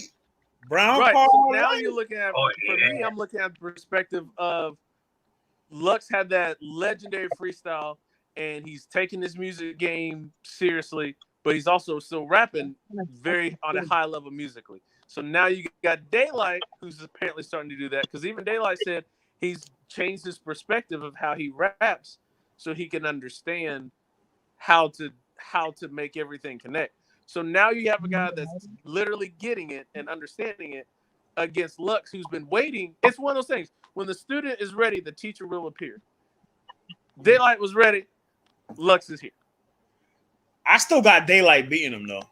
If it's this Daylight that shows up, bro, nothing Lux spit. I said it on Twitter last night. None of Lux's rounds that he spit at Gnome can beat Daylight's weakest round that he spit at Gnome. I'm gonna be honest. I can't think of Daylight's weakest round. Like, I said it. Whichever one you may think it was his weakest, Lux can't beat it. I mean, even that first round, just the overall setup. You can say I say the first round is his weakest. To me, that's his weakest round. Still beats all of Lux's rounds he spit at Surf. Still. Those rounds were just and I agree with you on that. But like I said, though, under this format that they're trying to build and the focus that Lux has going into this, I think we have to really erase the Surf battle out of our minds. I think we really got to go into this with a clean slate. This is gonna be Lux Mook in the store. 8 rounds. Yo, don't do that. That was my first battle, bro. That's what it's gonna be. Watch. Hey, Lowe's, I might do one better. This might be one of those they gonna rap until one can't rap no more. I think it's gonna be like a gauntlet one. Like it's last battle rapper stand. Yeah. Oh shit. All we need is a pool table. That long fucking pool table. But I mean, think about like they should have did it. They should have did it for no. Literally do this. If they like to literally do the same thing for multiple rounds after that, that's the first and last battle any newcomer ever needs to see. You need to watch this battle. It doesn't end. It's just not because that's literally a collegiate study level battle. You could take that to any collegiate level and go, we're gonna because they've been doing that recently in a bunch of schools and stuff anyway.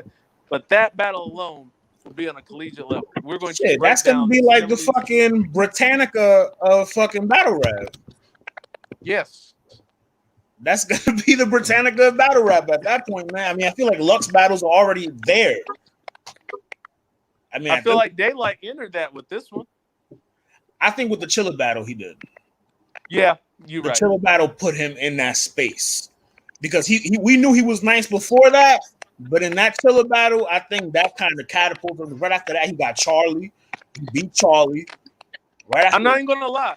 I don't even think of rock, paper, scissors the same way. I don't ever think about it the same way. Like somebody do it, and I'm like,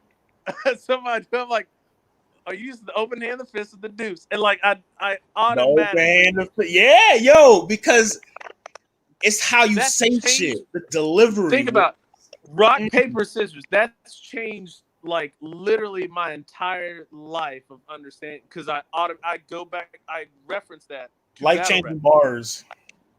Yeah, life changing bars, and then he flips it when he comes back on a bit. Come on, shout out to Scissor, my babe. Scissor, I said this last week, man. Scissor bad as fuck, bro. Scissor is bad as fuck, bro. Man, Scissor, come back, please. We need you. Come back, please. Please come back. Please. But yeah, though, like I said, man, with this battle, it's different circumstances. So, like I said, I'm looking at this battle with a clean slate, to be honest with y'all. And I feel like Lux, I'm expecting to see a different Lux. And if I don't, you know what I'm saying? Then Lux, it's nothing. It's gonna be hard. It's gonna be hard to try to debate. You know what I'm saying? Try to get him out of this one. You know what I'm saying? This one, like you talk about this is the one. Like you talk about you want to really express your pen. Like this is what you do this for. This is what you got in this type of stuff for. So if you come in here with, you know what I'm saying? I don't even want to say C level because I would never say that Lux gives us C level shit.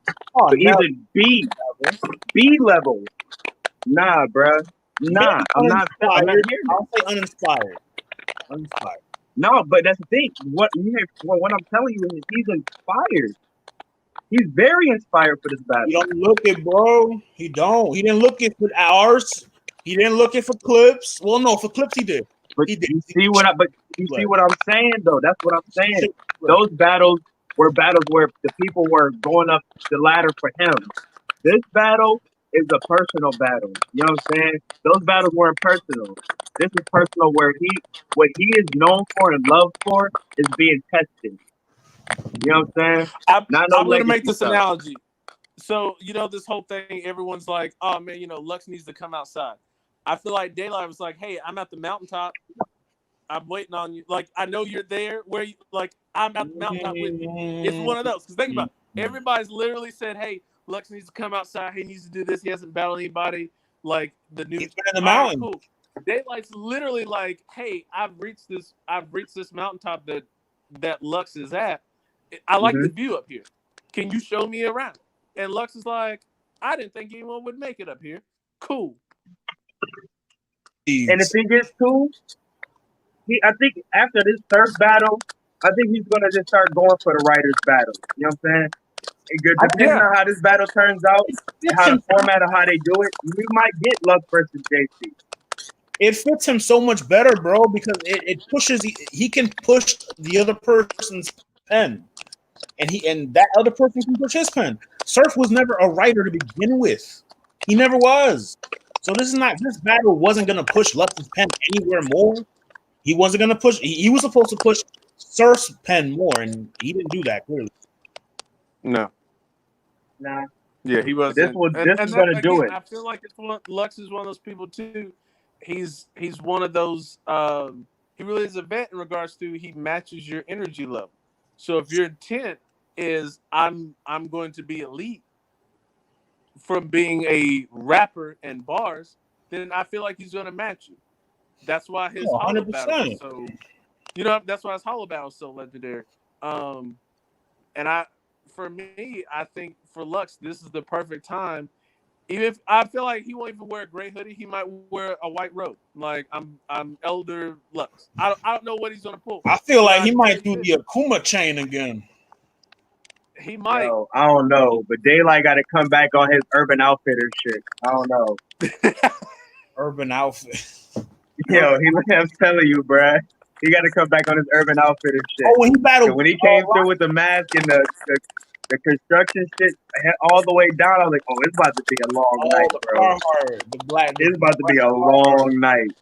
I'm not gonna lie. I saw when Daylight first came out at Gnome, I immediately thought of the jacket you get in WWE 2K, the AJ Styles jacket, but it ain't with the hood, but it's just the default. You ain't got the AJ stuff on it. I was like, he get AJ jacket. He looked like AJ in TNA when he was heel, when he had the beard and shit. Yeah.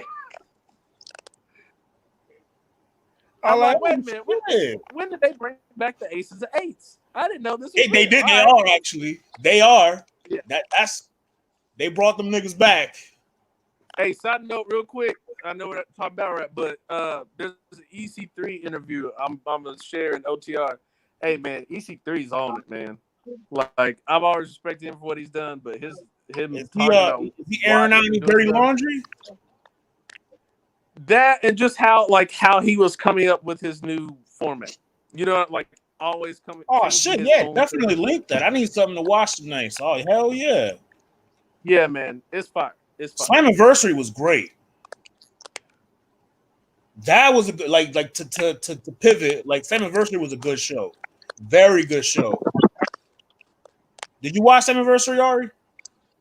I missed it, bro. I seen the results, but I missed it. I'm mad I did. The Good Brothers are in TNA. Yeah, it's cool. I really want them to take that. And then Eric Young is in TNA again too. EC3. I seen that match. Motor City Machine Guns is in back. Oh yeah, Motor City Machine Guns. TNA is smart, man. They're bringing back talent to try to get back to where they were. And you've got somebody like Carl Anderson. Oh, by the way, did y'all hear about the deal that the Good Brothers worked out? Oh, nah.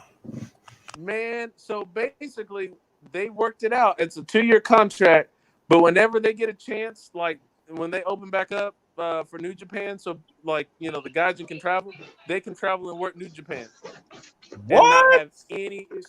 Not like they've got it written in their contracts. They got a They can work Pentagon it out. deal? They got that beastly deal. Like they got that beastly deal. That's you know how much clout you need for that? Well, hey, listen, that's fire. the thing though. Like I know That what it is said, fire. but Don Callis respects quality talent, and from him working with stuff at New Japan, he understands having that cross promotion, Wait, having Don a lot of Callis. talent to go over there. Don Callis is head of significant. TNA now? He was doing some stuff with TNA, but I think he helped like negotiate to get them. Don't quote me on that. But I Don think he helped Callis? Don Callis, he pulled the strings for the Kenny Omega Chris Jericho match. Yeah, Don Callis is the reason why that match happened. Yeah. Fucking Cyrus the Virus from ECW? Yes, Bro, sir. Don Callis is actually is low key the reason why the majority of like New Japan and even for a little bit of Impact, and I even say Ring of Honor for a little while, we're having like dope ass matches. Like I think he's even the reason why Nick Aldis and Cody had that match. Like he was really, really helping to get So he was talking with Jericho one time. He's like, hey, how come you haven't wrestled Kenny Omega? He was like, what? He's like, yeah. He goes, I'm gonna get Kenny on the line. Y'all need to talk. We need to set this match up. Like he low key got it. No, he low key. He high key got the whole thing started. So Don Callis is the reason why a lot of the dope matches and cross promotion stuff has been happening. Shout out Don Callis then, man, because that's an unsung hero. He's a Dean Malenko. Yes. Dean Malenko has been agent for a lot of good matches. Dean helped put a lot of things together. And I think that's the thing that people aren't recognizing with the veterans in that regard. Like a lot of those guys helped get some matches done that you never would have thought of, or you never would have heard of somebody getting that extra shot. So, yeah. Like Bruce Pritchard's podcast, I don't know if you listen to Something to Wrestle With. Like he's always talking about how what's his name? How Michael Hayes as an agent is like top of the fucking food chain. Like man. Like he holds him in high regard. Dean Malenko, he said, back in the Attitude Era, fucking Tommy Blancha, like dumb niggas, like like being an agent is just as essential and important as a writer. Like I feel like being an agent is more than being a writer. Hey, Mark Henry helped. Mark Henry, before he retired and really stopped doing a lot, he was helping a lot of the big guys. He actually was very instrumental in even Keith Lee's. Before Keith Lee got to WWE, he was telling Keith, he was like, "Look, man," he goes, "You've got what it takes." He goes, "Keep putting in work, and if you ever make it here," he goes, "I'm gonna hold you to a high standard." And he even said it, like he said, because he's been talking about him and like Cage and stuff like that. These guys have the ability to really show out and be the new generation of big guys that can tear shit up. So he's been a backstage agent that's really been trying to put in work and trying to educate people. Billy Kidman's been a pretty good off-road agent from what I've heard. Billy and Kidman, people sleep on how significant he's another he was. one. Al Snow. People sleep on disrespect Al Snow. TNA Al Snow. The work he's done in TNA Al Snow. People sleep on that. TNA Al Snow's different, man. I remember that. I have a quote from so y'all know about the thing from I guess Naomi. She's getting a lot of support on social media for people wanting for her to get a push, people wanting better storylines for her and shit like that. I have a quote from Booker T from his podcast that reads as follows. I'm going to read it, and y'all going to give me what y'all think about what he said. It goes as follows. They can go to hell with all these hashtags as far as I'm concerned. Nobody deserves a chance. First and foremost, you have to earn your chance and earn your spot on the roster. This is not some movement to just pull somebody up just because I hate to sit here and say this and talk this way because I like Naomi. But as far as the business goes, you get it on your merit alone. That's it. It's no buddy system. I know somebody is going to hear me and say, well, such and such, and that's why they're doing it. Yeah, that may be true, but life is not fair. Sometimes you have to make your own breaks. Sometimes you have to go out there and rise to the occasion when no one else thought you could. It may not happen overnight. No one expected me, including myself, to become a 6-time world champion. What say you guys, Vishay? What do you think? All right, so number one, things aren't the way they used to be. Just off COVID alone, things are not the way they used to be. Oh, of course. So Absolutely. it's kind of hard for it. Like, think about this. Like a year later, when Kofi became champion, everybody was pushing for Kofi to be champion. He had a moment, was like, nah, I'm about, that whole gauntlet match.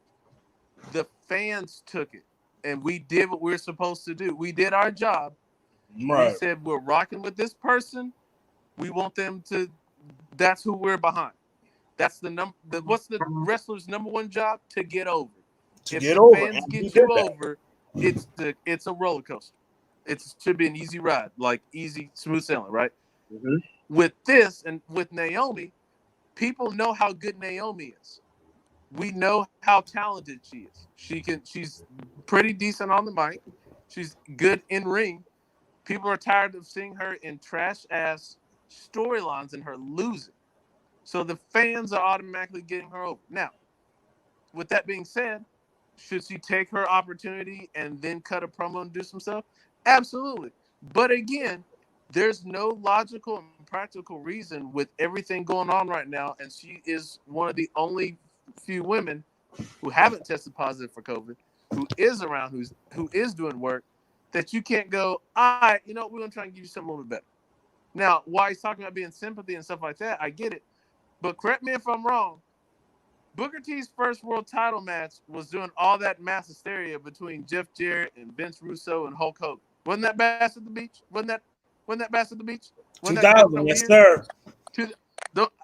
I love Booker T. But at the same time, it's like, look, whatever you thought the business used to be, it's changing because of how people are having to wrestle during this pandemic and what's going to happen afterwards. You don't have a whole lot of fans being able to cheer for you, so you get that energy and you can see, hey, yeah, the fans are rocking with it. So now you have to go to social media and people going, hey, I watched the match. I think Naomi should be hot. Give her a title shot. Now. The support is way different. If you do not adapt to how not just the business, but how the world is moving, you're going to be stuck in the past. Period. True. Facts. That's very true. And another thing, my thing is like, you're talking about, you're giving a guy who got his first opportunity as a world championship as a substitute. So in a sense, you were handpicked to be a champ. Nobody ever looked at you as a champ. I never did. No offense. And I love this run. But yeah, let's be real. Nobody when he went solo, nobody was expecting that shit at all. He was gonna be a mid-carder. Just a mid-carder. No, I didn't expect him to go solo at all. So I wasn't expecting none of that. And on top of that, you're in a time, like you said, it's a different time where the politics is way heavier than it is now. Where in times like this, you got guys like Daniel Bryan who got over because of the people. Like you said, Kofi got over because of the people. Becky Lynch got over because of the people. So who is to say that now, like that Naomi can't get that push? We want to put that. We want to run the politics. You know what I'm saying? The people who's watching the product every day. You know what I'm saying? Yes, we get it. Yes, y'all are in the business of it. Y'all got more experience in this shit. Yes. But we are the watchers, and sometimes we got to get our say. And you know what I'm saying? We want to see Naomi get that, because just like Becky, yeah, she had a run with the SmackDown title, but it wasn't as prominent as her next one. So who's to say that even though Naomi had her run, that this next run won't be even crazier? You know what I'm saying? Like sometimes you just gotta listen to the people. And like Naomi is an amazing talent. Nobody's doing it just because you know what I'm saying. It's Black Lives Matter. None of that such. No, like she's an amazing talent that keeps getting underlooked. Like what the fuck was she even doing with what's her name, Natalia? Where Natalia supposed to be kind of going heel or some random shit, so she was just beating up on Naomi, like random shit. Like fuck out of here with that shit. And then before that, she had the whole thing with what's the blonde chick name? That's with Otis. Mandy. She was doing the shit with Mandy, where Mandy was trying to fuck homeboy. Oh yeah. Like, just like weird. I don't know. I mean, that's also due to the writing and the booking and shit. You can't put all the blame. Like they have to share that blame. Yeah. And I think the thing for me too that I feel like veterans like Booker T and all these guys that got a little bit of leeway with Vince, they want to literally. I don't mean this wrong. They want to ride the fence. They want to sit there and say, all right, well, it's the talent's job and responsibility to get over. But then it's like, well, you can only do so much because Vince has got to approve it. And so if Vince likes it, then you got to rock with it. How many times, like even listening to the New Day, like listen to all the stuff that Vince wanted them to do. Like he really wanted them to be preachers. And it took for them to change and like flip it for him to go, wait, I didn't know y'all didn't like that. I thought that was going to work.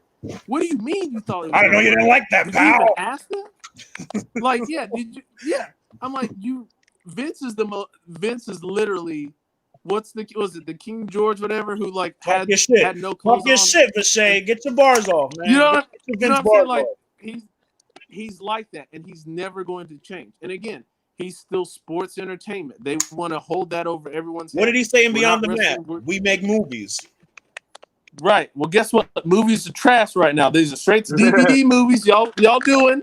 Don't nobody want to even Redbox them. This ain't even worth Yeah. Like I want to bootleg them. I don't want to watch them.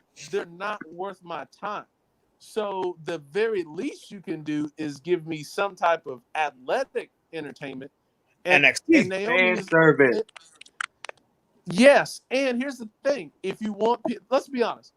We're living in a time right now where WWE is still the biggest wrestling promotion, but don't nobody watch 9+ hours worth of content. Even when you ain't got, that's hard to do for anything. For anything, that's hard to do.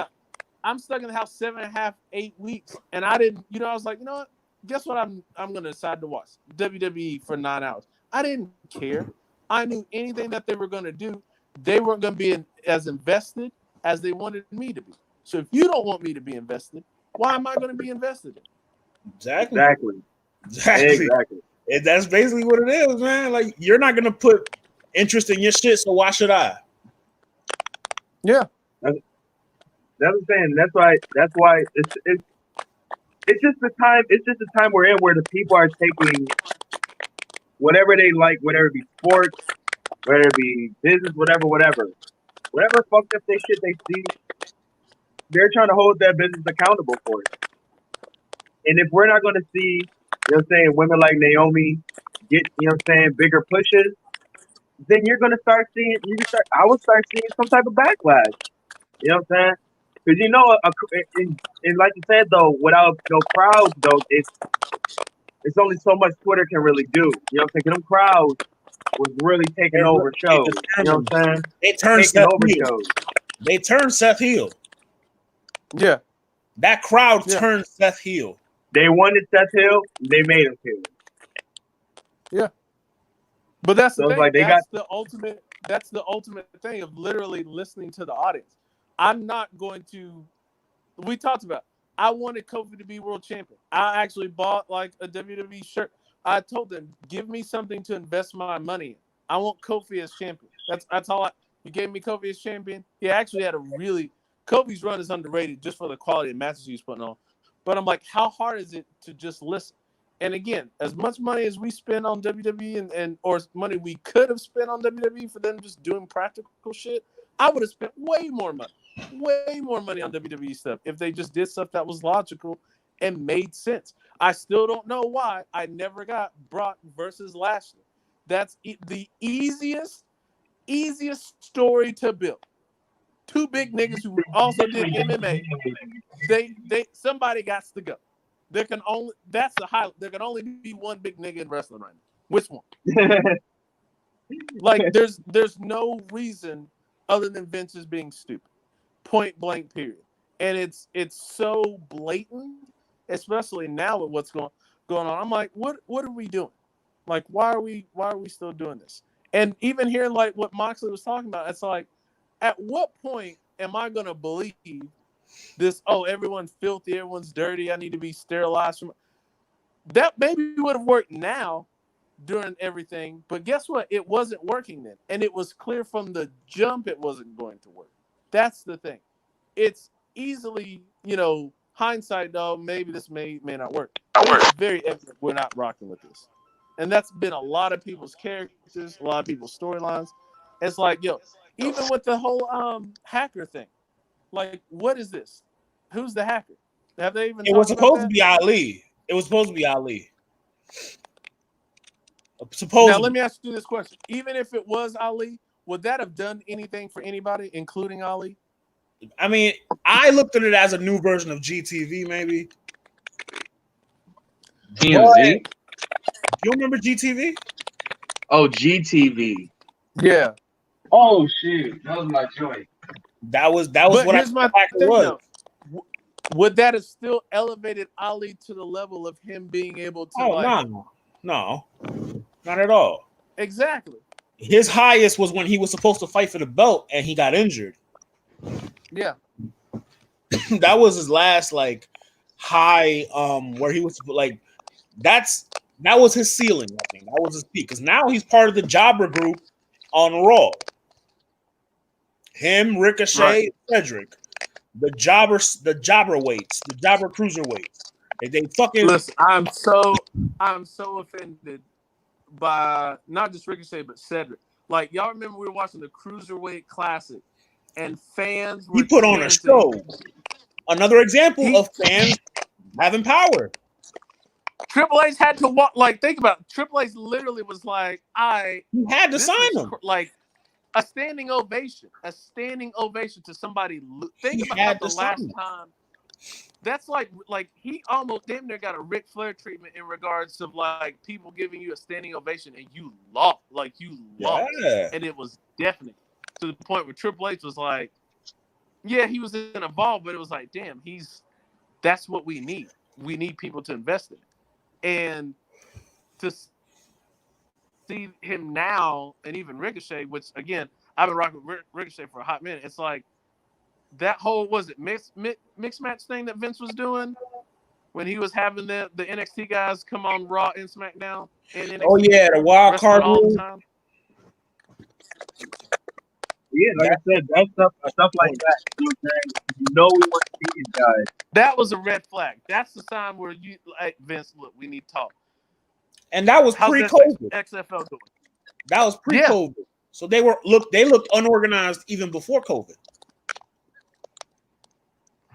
Man. And didn't Tommaso Ciampa get injured because of that? Like, wasn't he in a match and he got injured? I think he just came though. The injury he just came back for. Yeah. Yeah. That's the reason why he don't want to be on the main roster. You're like, nah, fuck that. Think about it. That's crazy. Like, when people would rather literally go, nah, I'm good. I don't ever want to be on Raw. I don't want to ever have a Raw moment or a SmackDown moment. You're taking a pay cut. You'd rather take a pay cut. Yeah. That's what you're doing. And not just a regular pay cut, merchandise pay cut, like advertising pay cut. Because like NXT is advertised where? At the bottom on Shop Zone. They're at the bottom. Yeah. It's like I said, man, WWE, well, we know that. Like I said, we know what we get next to with these guys. So, what can we do? Now, we'll say this is the 6-year anniversary of the original joining forces of the New Day with their their early pro-black militant unification, and I feel like we're low key getting that with Shelton, Lashley, The and Hurt MVP. Business. Man, I like that name, bro. That sound hard. The Hurt listen. Business. I was hoping to get like the Beatdown Clan 2.0. Yo, facts. Lachey, you remember that? Beatdown Clan with Kenny King. Kenny King, Samoa Joe, like low key, man. Yeah, that's just Beatdown Clan. That's hilarious. BDC, man, what? Hey, man, hey, look, it worked. That's the thing. It worked. Like they all had a strap. They all had a belt. I think Kenny King had the X Division title. Lashley had MVP had the world title, and somebody had the another mid card title that somebody in the group had too. I think it was still the Legends title or something like that. Yeah, like they had gold. Like they did damage. Then they added Lashley later on. I think because remember Kurt was going after him, and Kurt was talking shit to everybody, and they were like, "All right, Kurt, you about that? Come on in, man." That feud was fire, and that was old nigga Kurt too. That was old nigga with the rubber neck Kurt. That wasn't like 2001 Kurt, and he was putting on himself. That was battle rap Kurt. Because Kurt was barring them niggas in that one promo. It was bad. He was talking so disrespectful. People don't appreciate 2014, 2015 TNA as much as they should. Let me tell you. Wild time, bro. 2014, 2015 TNA, my nigga. Like they even had fucking, what did they have? Crazy Steve? Like that little fucking collective? Like Crazy love that nigga over there. Yeah. He's still there. Yeah, he's still there. He's still there. I feel like TNA, I'm gonna say this, I don't know if y'all fuck with anime, but TNA to me is like Bleach. Like, story was hot, it had some great arcs, and then the ending, you're like, wait, what the fuck? Y'all trying to do everything all at once, man. Like, what are y'all doing? Slow down.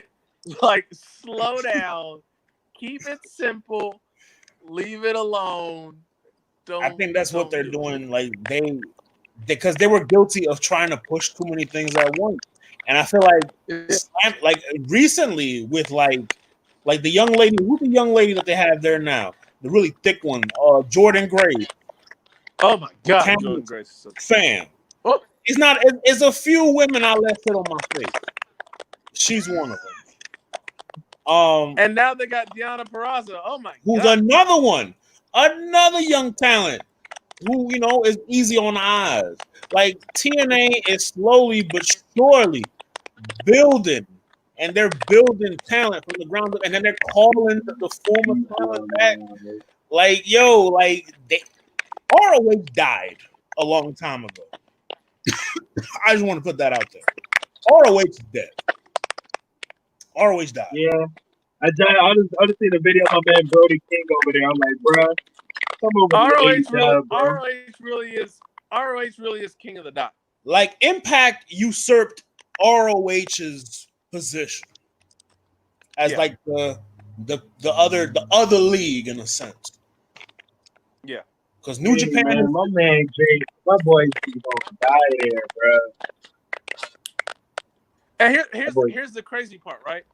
They like ROH has Bandito, they got Roosh, and I used to watch a lot of AAA back in the day. Like there's this Cuban chick in high school. She was older than me. She was like, "You taking Spanish?" I'm like, "Hell yeah, I'm taking Spanish. I'm watching Spanish novellas. I'm watching Mexican wrestling. I'm watching all that shit. All Spanish just to get at it. But I used to watch. I used to watch all them dudes. So to see them in ROH holding belts, it's like that's dope. But it's now ROH.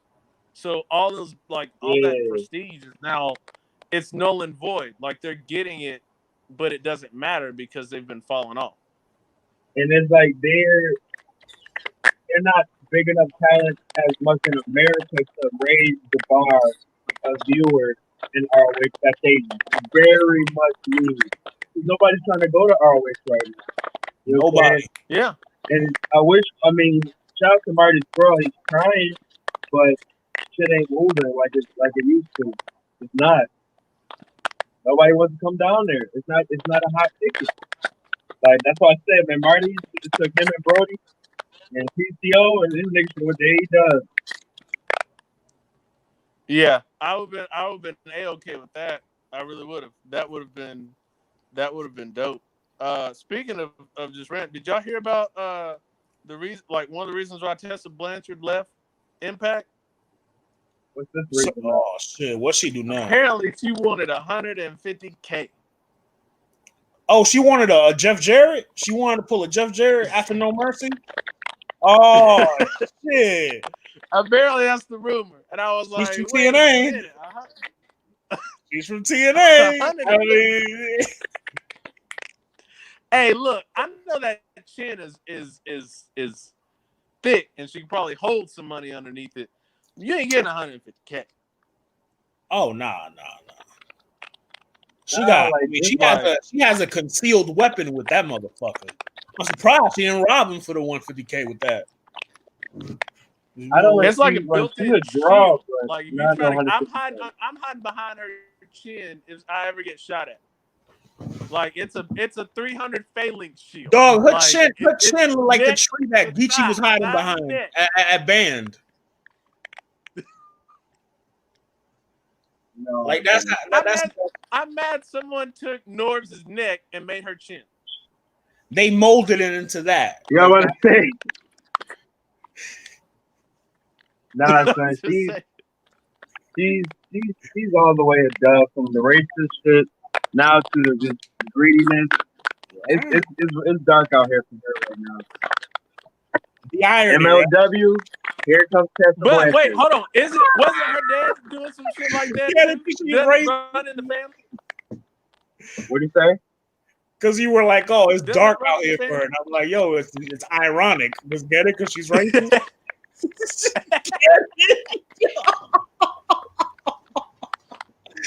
Yo. Don't catch it on cam. Don't catch it on cam. And that's the thing, man. Cam. MLW, I've been a fan of MLW for like even some of the earliest installments. Shout out like, Bruce Pritchard. MLW was on. I'm sorry. I feel like the Roman that Vince envisioned is Jacob Fatu. I really do believe that. Just the trash talking, Jacob how his Fatu. demeanor is. That's the nigga like Jacob Queen. You know what I mean? Like Contra units wild. Contra units wild. I think I heard Jim Cornette, one of those Jim Cornette like videos that he be putting out on YouTube, and he was talking about how he wanted to be somebody asked, like a fan asked him, oh, what superstar, like what indie wrestler would you manage? And he was like, oh, of course, in the hands down, Jacob Fatu, because the story writes itself.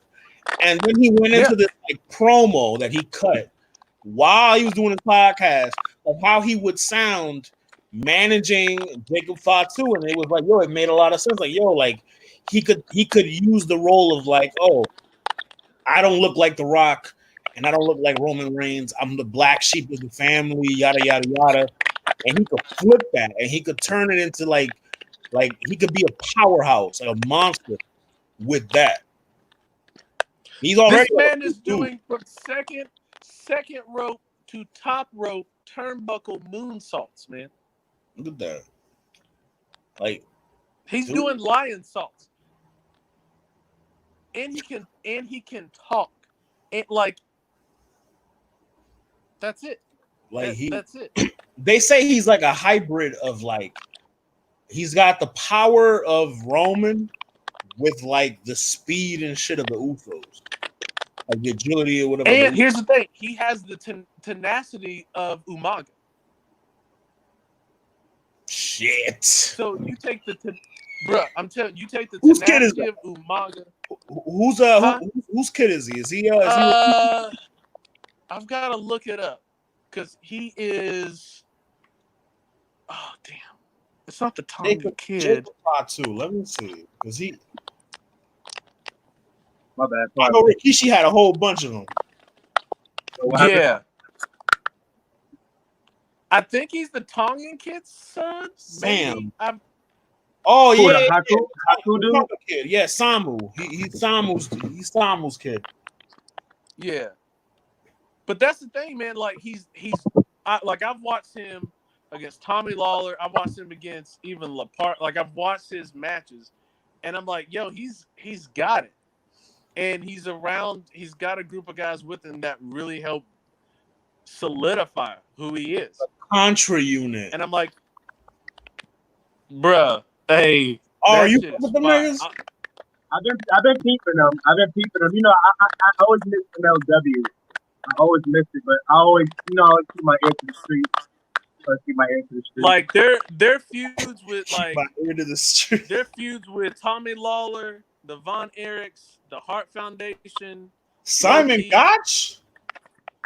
Yeah, man. Simon Gotch is on his petty shit. Like he's I've been hearing some savage shit over there. What? Like, he's a shooter now. You just put me on.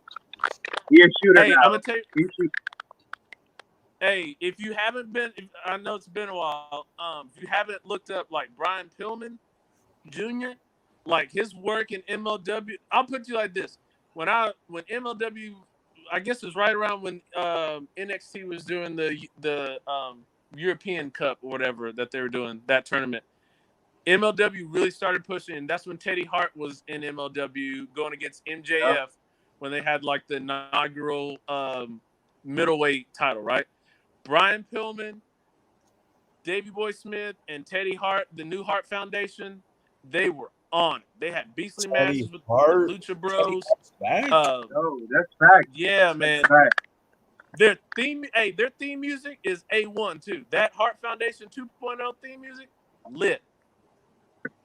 You know what's crazy? It's so why did MLW end up like firing Teddy Hart or something like that? Yeah, man. He got me too. Teddy Hart, he got me too. Teddy Hart being Teddy Hart.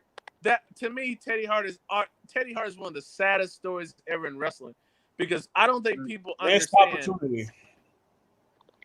Bruh, Teddy Hart and Jack Evans, everything that we see in like high flyers, they were doing in AAA. Lung blowers, Teddy Hart was doing that first. Like Teddy was doing lung blowers before anybody else. Jack Evans, those two, you can type in like Teddy Hart and Jack Evans in AAA. Bruh, no homo. I miss them niggas on TV, bruh. I miss them niggas on TV. Bruh, they like literally Teddy Hart and Jack Evans are the reason why people are doing like corkscrew punches. Like they were literally doing them to a level that was just unprecedented. That's how good Jack Evans is. Jack Evans is the reason why niggas really started doing 630s and the double moonsaults. Jack Evans is on that level. But I've seen Jack Evans. Jack Evans is fucking fire. Loso, Timothy Thatcher was in MLW. Contra? Oh, and MLW? Yep. Timothy Thatcher? Yep. He's fire. Timothy Thatcher was in there. Karrion Kross was over there. Yeah, man. Was it Ricky Starks? He was over there. No, he was in NWA Power. That's my fault. I thought you were gonna say Ricky Banderas. Who else? I'm tight they threw his ass on Dark so quickly. Yeah. But MJF had his little dynasty crew. Like, I knew that. Yeah, I knew MJF came from there. Hammerstone is on point. I like them niggas. I seen a promo with them. I like them niggas though. They remind me like of a cooler version of Mean Street Posse. Yes, and then they got the dude who was in Reality of Wrestling, Booker T's joint. He's in there, like he joined them right before MJF. And then you got the biggest hillbilly redneck ever in MLW, and he was giving work to Jimmy Havoc in one of those matches. Damn, I can't think of his name right now. but he's He's like the Look it up. he's like these dudes. He's like that tag team. I forgot the tag team's name. The ROH niggas. yeah. The Briscoes, don't ever disrespect. They're like the Briscoes. One of Briscoes. those, like, yeah, Don't ever Mance Warner is like the They gotta get hillbilly up out of there. Stone Cold Briscoe. They gotta get up out of there, man. Yeah, They are all ROH has.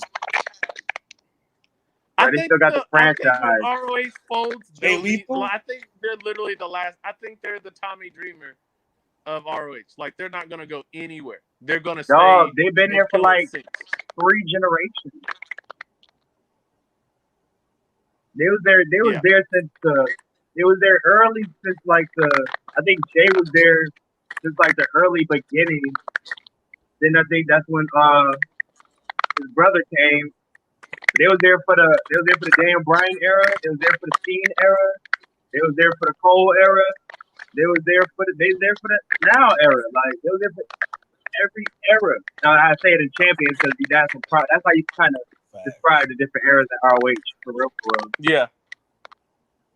Them niggas been there forever, but I think they gonna stay there. They gonna not literally, but they gonna die with that company. Saying that too. Jay Lethal They gonna die with that company. Let's say. Yeah, they could. I would say if you get a chance, because that's the thing. La Parka, like the original La Parka, and even his sons, like those three have been putting in work in some tag matches. I didn't realize how good La Parka's sons were. I knew he had one because I used to watch him in AAA and CMLL. I didn't know he had two, and La Parka got big as hell. Now, But did your love for CMLL and AAA, is that what like introduced you to Lucha Underground too? Actually, my homeboy Alex, who watches a lot of wrestling, he was telling me that they were going to put together a Lucha Underground, and I was hearing about it. I was like, all right, cool, and it kind of did because I heard about. They're so similar to me. Yeah, they're very similar, but what really helped put me onto Lucha Underground was hearing about, like, no, it's actually going to be on El Rey, and it's going to be like way different. I was like, all right, cool. And then when I checked it out, I was like, oh man, that's Drago, and I was like, oh, okay, cool. I was familiar with before everybody, Lucha so I Underground, knew what they could do. I only knew El Rey for playing the old Freddy Krueger TV show reruns. Yeah. That's all I knew El Rey for. And then they started doing that, and I was like, "Oh shit, I gotta watch this channel now." Like, but all I knew was now, Krueger shit. I'm gonna tell you right now. I don't care what anybody says. From the first season of Lucha Underground to the third, so that 2014 to like 2016 era, to me, my top 10 matches of any year, most of those went to Lucha Underground. Period. Storytelling. You stood on that for a minute.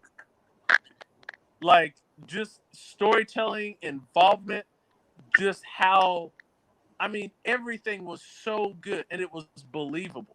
And again, they said it's a TV show that does wrestling. But again, even how they shot the backstage vignettes and the fact that nobody knew what was going on backstage. So then when they brought it on, when Dario Cueto came out and said, hey, by the way, this is going on, even Matt Striker and Vampiro had no idea. So their reactions were all genuine. So when you get Vampiro leaving the fucking announcer's table, like, oh my God, that shit was insane. That's him. It's a genuine reaction. And not only that, these guys were the greatest match I've ever seen was from Lucha Underground. The Dante Fox and Killshot, that's the greatest match I have ever seen in my life. That match down to this day. Matanza Cueto versus Brian Cage is one of my all-time favorites. Matanza Cueto. Willie Mack versus Mil Muertes. That's the big nigga, right? There's just so many good ones. That's Jeff Cobb, right? Matanza Cueto? Yeah. And he was, man, they were wild. And even all right, when you get a chance, look up Dante Fox versus Killshot. Look at his face. I'm gonna keep it real. He's gonna like shit.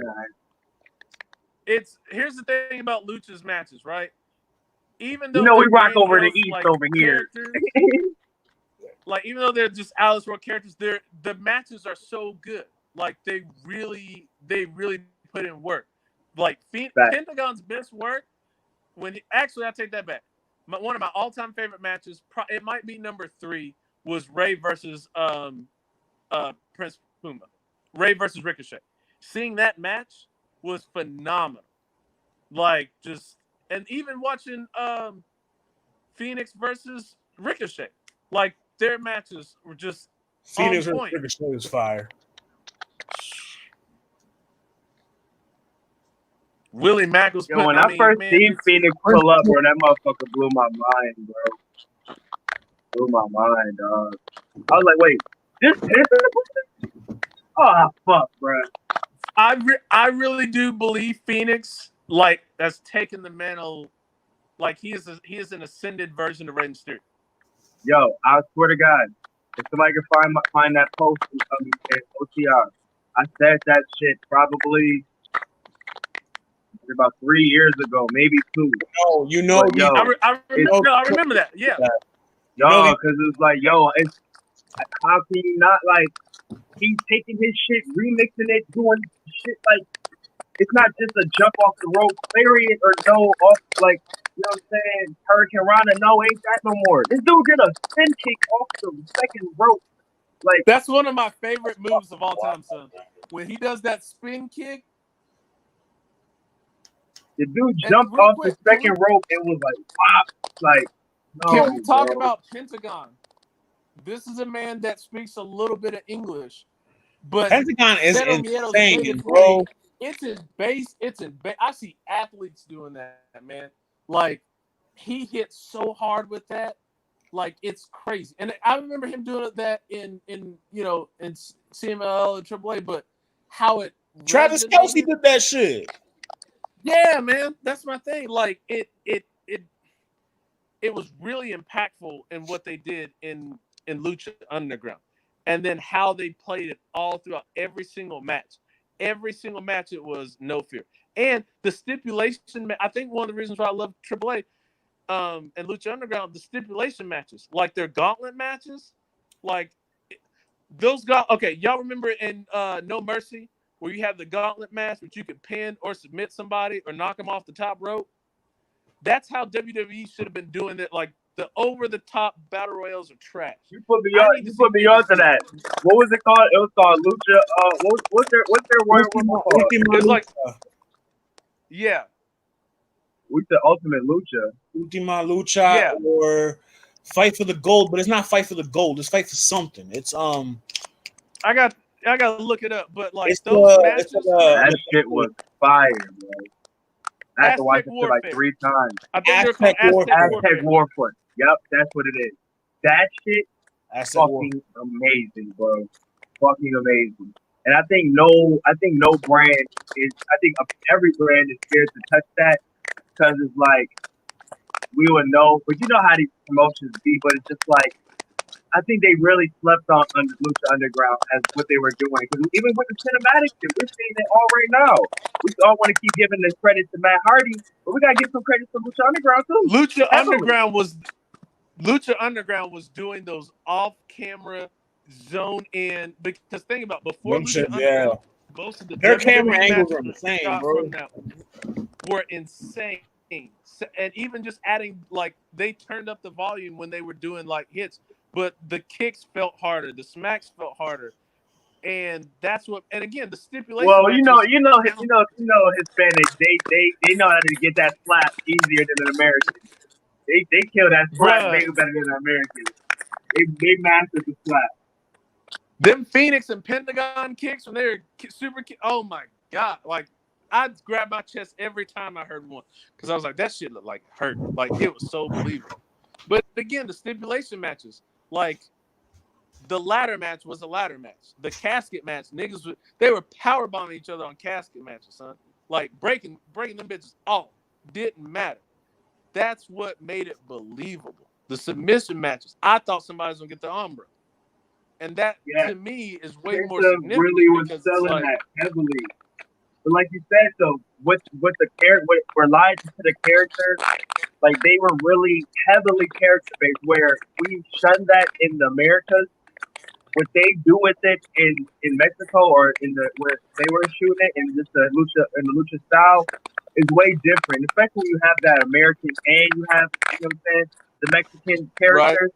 So it's like it's just a different feel. Like you can immerse yourself into like what you said with the No Fear with Penta, or with even with how I love how Johnny was over there.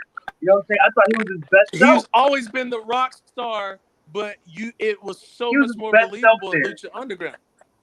Yeah. So much believable because he was able to express himself way more as a wrestler. I believe. You know what I'm saying? Which I think they. You know what I'm saying? Obviously, he, you know what I'm saying, the parkour shit became, you know what I'm saying, more prominent in his style and shit, but the gimmick went, I thought he took it to a whole nother level there. Because it's just like, I feel like with American wrestlers over there, they had to take it, it's just like in New Japan, but it's just like they had to take it to a whole nother level, new stage, new crowd. And the guys like him, Jeff Cobb, who else was cooking food over there? Killshot, Dante Fox, man, them niggas. Willie Mack. Yeah, what's my dude's name? He had the beard. Damn, I can't believe I forgot his name. But he always did the beastly moonsault. He was with Ivelisse and Helico. Oh, Fuck. Hold I don't want to mess it up. Was it Havoc? No, it wasn't Havoc. Yeah, I know he had a beard. Son of Havoc. It was Havoc? Havoc. Son of Havoc. Go B. Let's go. I'm lit.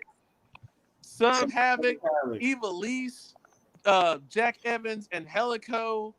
Even like when Chavo was over there, like what he could do, like the stuff that Chavo did. Chavo was putting on over there too, man. Marty the Boss Martinez, like he was wilding. Even Tejano, like, man, they had so much dope shit over there. It was crazy. Like, and that was the thing. It was like, all right, yeah, we're using this, you know, this Aztec stuff and this Mexican culture to bring this. But not only did I believe in it, I was cool with everything that they were doing. Yeah, like you were invested. I wanted more. I was okay with it. I wanted to see what happened next week. I wanted to see, oh man, they're bringing Ray in. So what's what does Ray have to partake in this? And can we talk about Katrina, how sexy as hell, like how she was a part, like all of those things played into it. And I'm like, this is how it should. Here's the thing. They've had Conan in there at some point, right? They had Conan in there, yeah, because he was training Puma. He was like, man, you might not want to get involved with so and so. He's gonna turn you down the wrong path. And that story progression, like everything was on point. And then to bring back their thing, like Vampiro and Max Striker, is this an unorthodox? Is it as a unique announced team too? Like, who knew they would? But here's the thing: they worked so well together. They were both technically sound in the history of things. But Matt would still let Vampiro talk about it because Vampiro wrestled in Mexico. So he would let Vampiro go off. Then when Vampiro was in fan mode, Matt kept bring him right back. He'd bring him back. Bring him right back. And to me, like when it comes to duos, those two as a duo were a great combination, and they really played well, not all off of each other in commentating, but how they reacted. Because you could tell moments where Matt Striker was even becoming a fan, and Vampiro was like, bruh, I don't know what's going on. I can't believe they just did that. That because of that relationship, that's why I'm low-key liking Tom Phillips on NXT with Morrow right now. Yes. Yes. Well, because everybody, Morrow takes over the show. You can't do that with Tom Phillips. He knows how to manage this too well. He knows how to get one more thing about Lucha Underground. How is it that they got a paid actor to become Dario Cueto, who became a more he was a better shiesty promoter than Vince has been in the past, than any authority figure in the past 15 he was doing niggas greasy like kayfably. He was doing niggas greasy, so to speak. Yes. That's fucking, and even he like overtook Vince and that shit. Like that's fucking wild, man. You wanted to punch that nigga through the screen. That used to have me mad, yo. He used to be doing Puma dirty, bro. He used to do that, man. And that was the thing. It was like, all right, cool, I got this. And again, like his secret or like what He he needs was to be in pushing. the Hey, this is my conversation. brother. He needs to be in the conversation for Yes. authority figures. He needs to be in the conversation. And how he pushed it, and then like when his he played the role of like his dad or his his dad. He was like, man, my son's stupid as hell. I'm gonna take a he literally was the same dude, a whole different personality, and it worked. Yeah. And I'm like, he had that old Vince energy, bro. When he was literally immersed into like trying to build this shit, even if he got to like take on the whole his character himself. You know what I'm saying? Who owns Lucha Underground? Is it owned by somebody? So Lucha was owned by AAA. It was a project between AAA and the El Rey Network. So what happened was, I think the original owner of AAA had passed, like, what was it 16 or 17? I think he's one of like the last. He was one of the last premier guys that worked with Conan to help make AAA. He had passed away. His kids basically pulled a Shane and Steph, but they were like, nah, we want this shit for ourselves. We're going to do whatever we want. So AAA was taking a hit, and of course the contracts were taking a hit for Lucha Underground. So like Ricochet couldn't even go to New Japan, even though it was in his contract to do New Japan. Oh yeah, I AAA. remember that shit. So he actually did when AAA when New Japan had one of their American shows. I think it was for the U.S. when they debuted the U.S. title, right?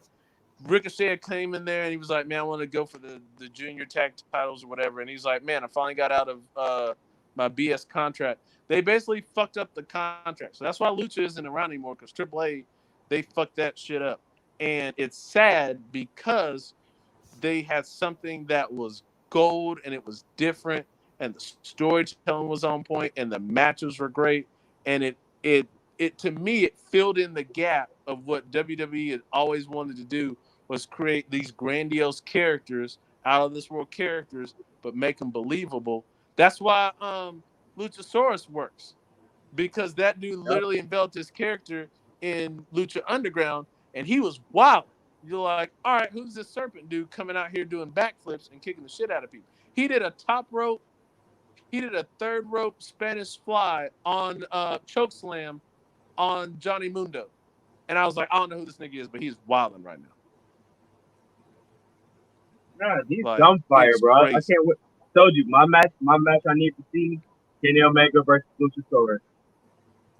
Versus Luchasaurus? Yes. After that six-man, if I remember give me that match. I can't remember his name in Lucha, but Luchasaurus, and I want to say it was the girl who plays Thunder Rosa, Mariposa. I think it was. No, it wasn't Mariposa. It was somebody else, and they went against like Lucha Worldwide, which was basically Johnny Mundo and all those guys. And Johnny Mundo was in the top rope, and he grabbed him, and he did a Spanish fly and flipped Johnny Mundo from the third rope and got the pin. And I was like, all right.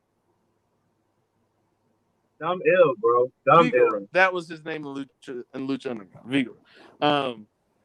Yeah, man. Like, it was dope. Hey, y'all, I got to actually run real quick. I got to run some stuff to my sister. Hop off. Salute to y'all. Appreciate y'all having me on here. I definitely got to do this again sometime. I definitely fuck with y'all, family. Yes, definitely. Blessed for the conversation. Amazing conversation. Hey, man, y'all stay blessed and take it easy. You too, man. Peace, bro. Jason.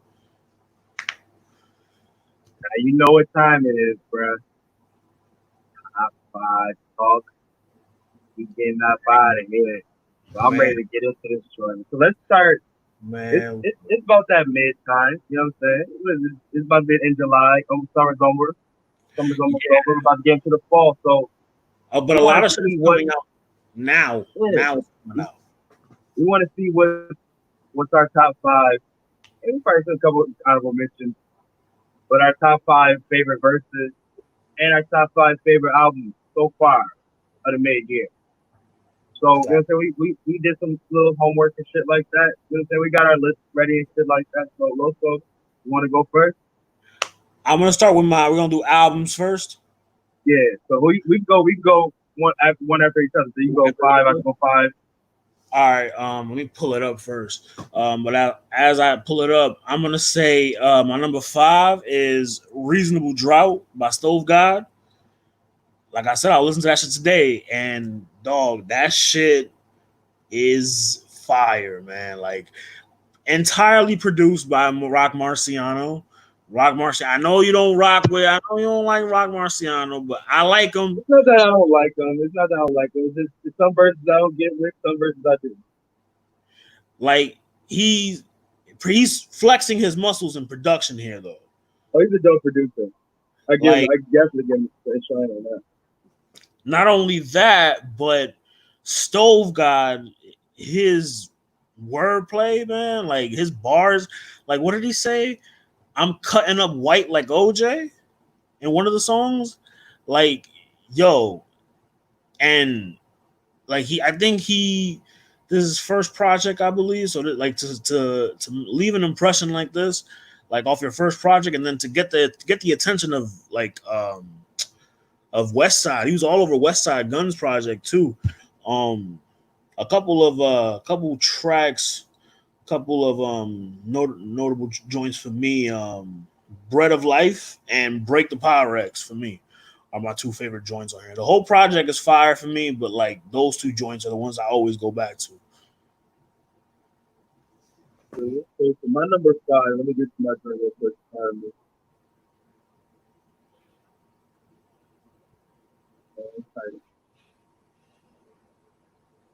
So actually, my number 5, actually, I can remember. You might be mad at me, but I had a tie. Yeah, the tie. Yeah, because I really couldn't choose, bro, and I didn't want to put neither one as an honorable mention. What are the 2? The Allegory. I forgot that came out this year. And Pop Smoke's album. Damn, you gonna be that nigga? Bro, and I really like that album. I really like it. You like the deluxe? You like the regular one? I listened to the deluxe one. It's like a whole new album. It's like all new music. I gotta listen to that too. But I really thoroughly enjoyed the album. Imagine if I was able to listen to it. You know what I'm saying? Well, I listen to a lot of my shit in the car, but actually being outside, that shit would have did numbers, bro. But you know what I'm saying? Gonna do what it do, but you know what I mean. You know what I'm saying? I thought that shit had really dope songs on there. You know what I'm saying? We got into the album before, but I can talk about some of my favorite songs from there, and I'll talk about some of my favorite songs from Allegory. But I really like For the Night. I like Gangsters, Yeah. I like some other joints. Diana, I like Got It On Me. You know what I'm saying? A couple joints like those are my favorite joints on it. You know what I'm saying? You got the other, we showed the diversity from what you heard from like Meet the Roots to where it was mainly drill shit. This show like him actually trying to expand as an actual mainstream artist. So I thought this was really a really dope album. Really dope album. And this is for a guy who doesn't listen to him. And from the Allegory, I mean, it was the 5'9". How can you ever be mad with such an exceptional writer?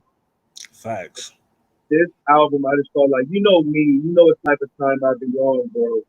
And I felt like this was an album that was needed. Yeah, it was needed for us to hear. From like the intro where it's like the way he's breaking down, you know what I'm saying, just the fuck shit in the industry, fuck shit in, you know what I'm saying, the racial society, like all of that type of stuff. He said stuff like, you know what I'm saying, I like records like Dope Man, I Don't Age, what's my other joint? Overcomer, that's our joint right there, you know what I'm saying? Fubu, he had fucking Griselda all over this joint. With my other joint, Upside Down with Benny, like every joint he had with Griselda member was fire on here. I like the record he had with Trick, where he's talking about the industry shit. Like he gave them a look on the album. Yeah, man. And he even was shooting that nigga like he cooked the shit out of fucking Yellow Wolf on this album. Mm-hmm. So it's like I like both of the albums I said for different reasons. but it's like they're tied to me. But like low hope at the end of the year, it might change. Who you got at number 4? All right, let me look for my number 4.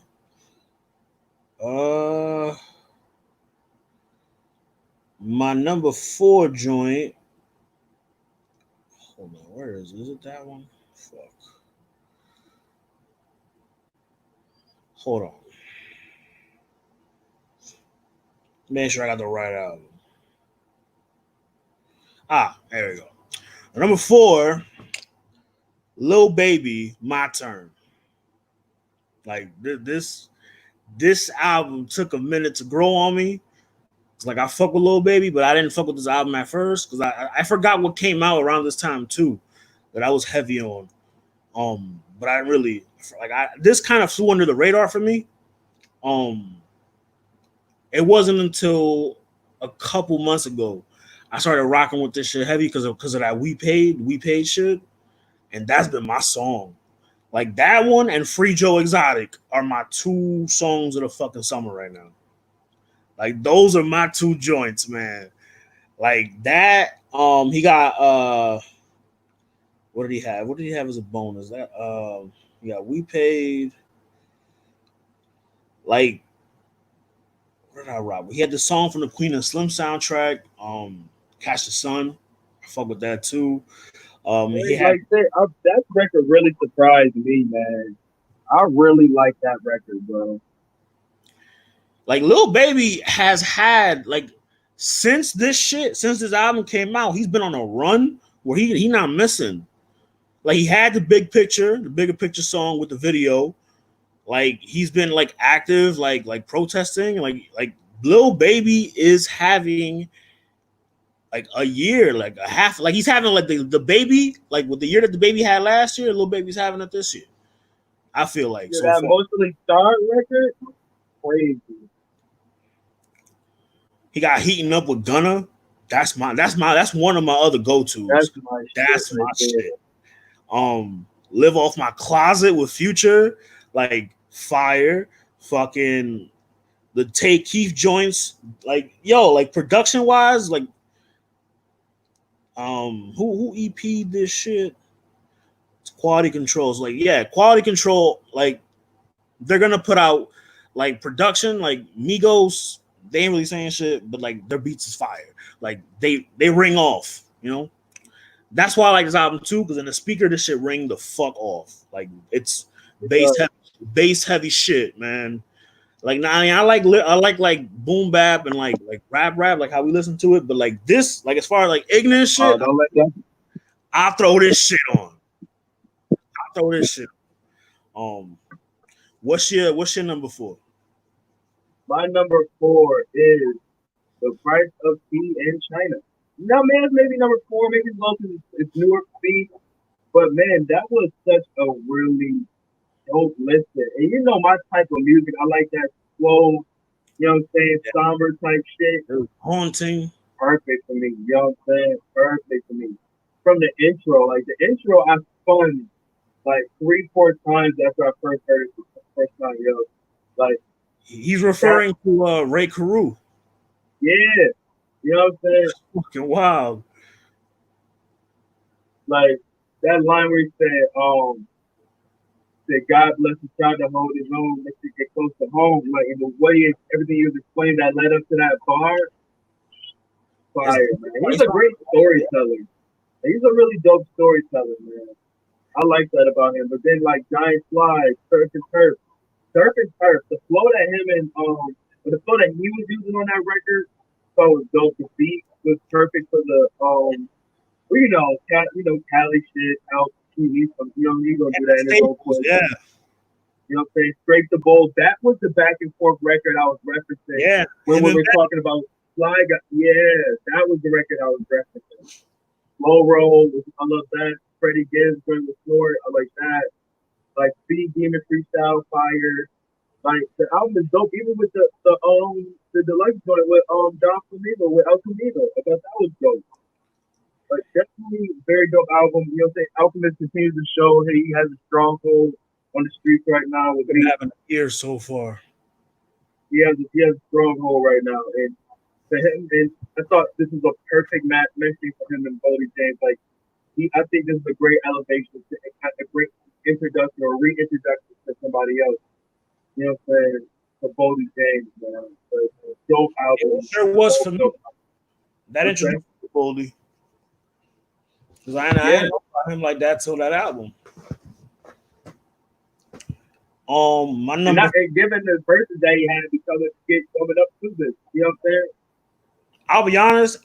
Prior to Price and T in China, I had not heard about Boldy James. I think he was on fucking Hiller Words from that Civic. See, I don't remember it then. See, that's the thing. He didn't leave a lasting impression like his album did. But see, it was a slow build up, I would say that. That's why I said the verses, you know what I'm saying? But that's neither here nor there. Amazing album. Fact. He's a nigga to be clearly looking out for. My number 3 is Keeping It Griselda, Lulu by Conway and Alchemist. This shit here, man, like Conway, like right off the bat, 7 tracks, nice and quick, throw it on, ride to it, throw it on real quick. If you're gonna if you cook it, you know what I mean? It's quick. That's what I like about these dudes, these Griselda dudes. I think it's like 20 minutes. 20 minutes. Get it, quick digestion. That's good. I like that because you can an overload of music is hard to digest. This was easy to digest, and I digested it quite a few times because this shit is the Contract, that's my shit. Shoot Sideways, that's my shit. Calvin, that's my shit. That's the one. That's the one, man. Alchemist, he flexed his muscle production-wise on this one. It doesn't even sound like an Alchemist beat to me. That one, wherever that shit is, that's a whole beat. But that's not like his MO. It didn't sound like him. And even Conway switching his flow up for that song too. Even got Cormega. He brought Cormega out.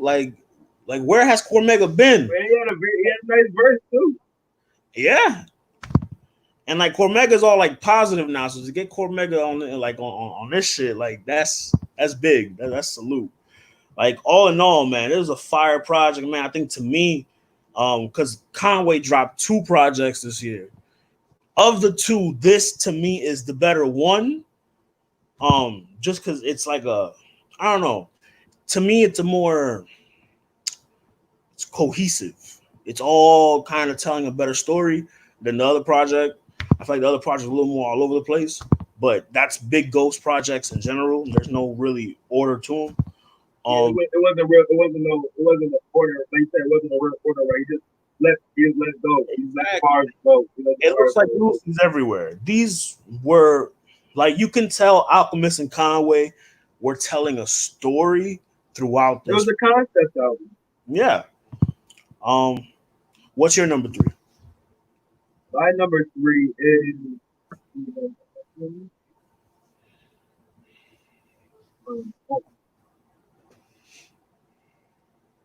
number 3.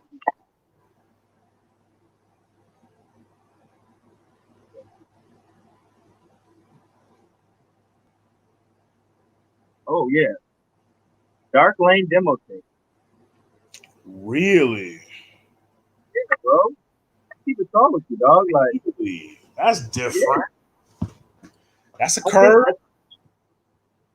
I think that album honestly has a lot of points on it that a lot of people won't say that. These are really some really good fucking songs, yo. They were. Yeah, fire. For these to be throwaways, my nigga, when did they win? Chicago Freestyle, not used to. One of my favorite verses. Even with Tootsie Slide, we hate Tootsie Slide, but that song is big outside of this shit. No, yeah, I didn't Time Flies. Fucking Pain 1993, Take Away Cardi verse. Losses. Demons. He got some records on that motherfucker, bro. One of my favorite verses of the year is on one of these songs. Like he got in that bag in this album. Like that fucking the what's that song called? Song price sample, crazy. He put me on a Giveon, I already say his name, but put me on to him. Well, he has a dope fucking album. That's my, I give him an R&B bag. I didn't like that he did Chris Brown dirty with the fucking background music and shit, background ad libs and shit. But other than that, like Time Flies, I thought that was a dope record. You know what I'm saying? I took the record that was dope, but I thought it was a really solid. Like I said, what could it be throwaway? Some good fucking songs. Yeah, It's better than a lot. Better than some nigga shit. I'm definitely spinning that a lot. Definitely spinning that shit a lot. So I have a tie for number 2. I have a tie. I couldn't pick one of these two, so I'm gonna just throw both of them on there. The first one is "Pray for Paris." Obviously, like that one, like that. Yeah, that West Side. Yo, I still have this album in rotation. Still, from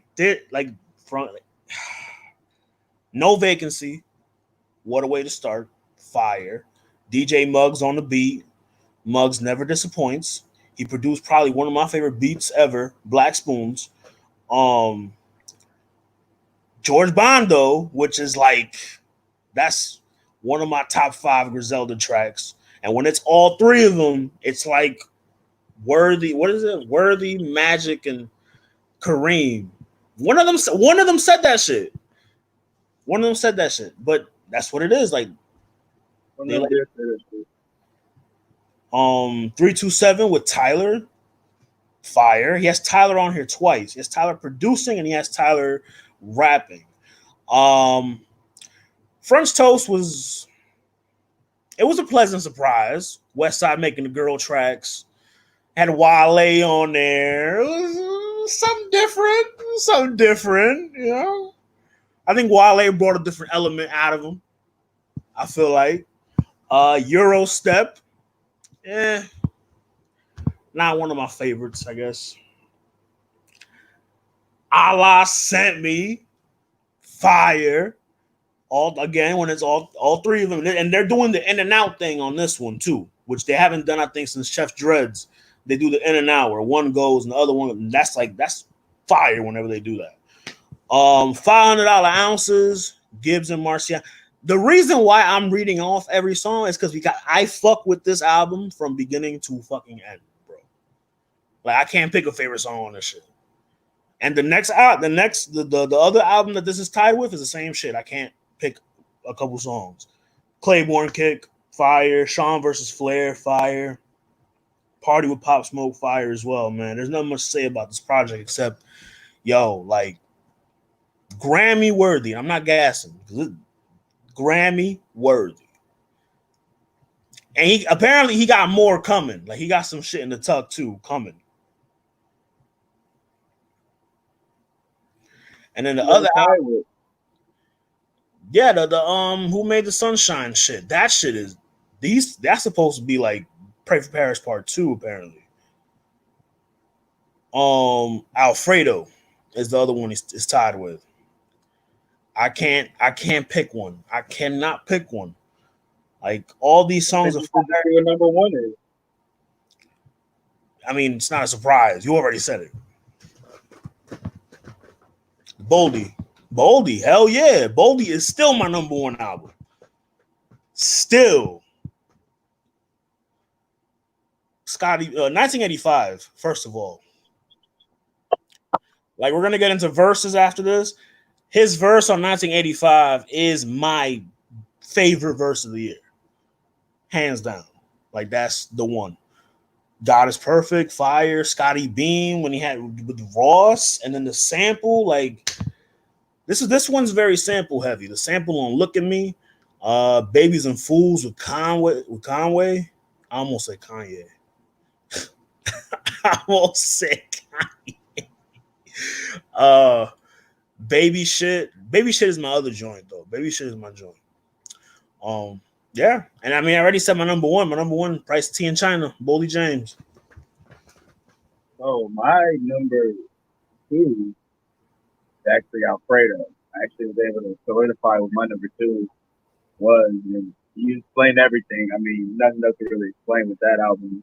Fire from beginning to end. Like you said with Pray for Paris and Tyler, he got one of, you know what I'm saying, one of Tyler's best verses on this album. You know what I'm saying? Like I said, and my number one was actually Pray for Paris. So where you have a tied, I was able to decisively split. You got Pray for Paris number one?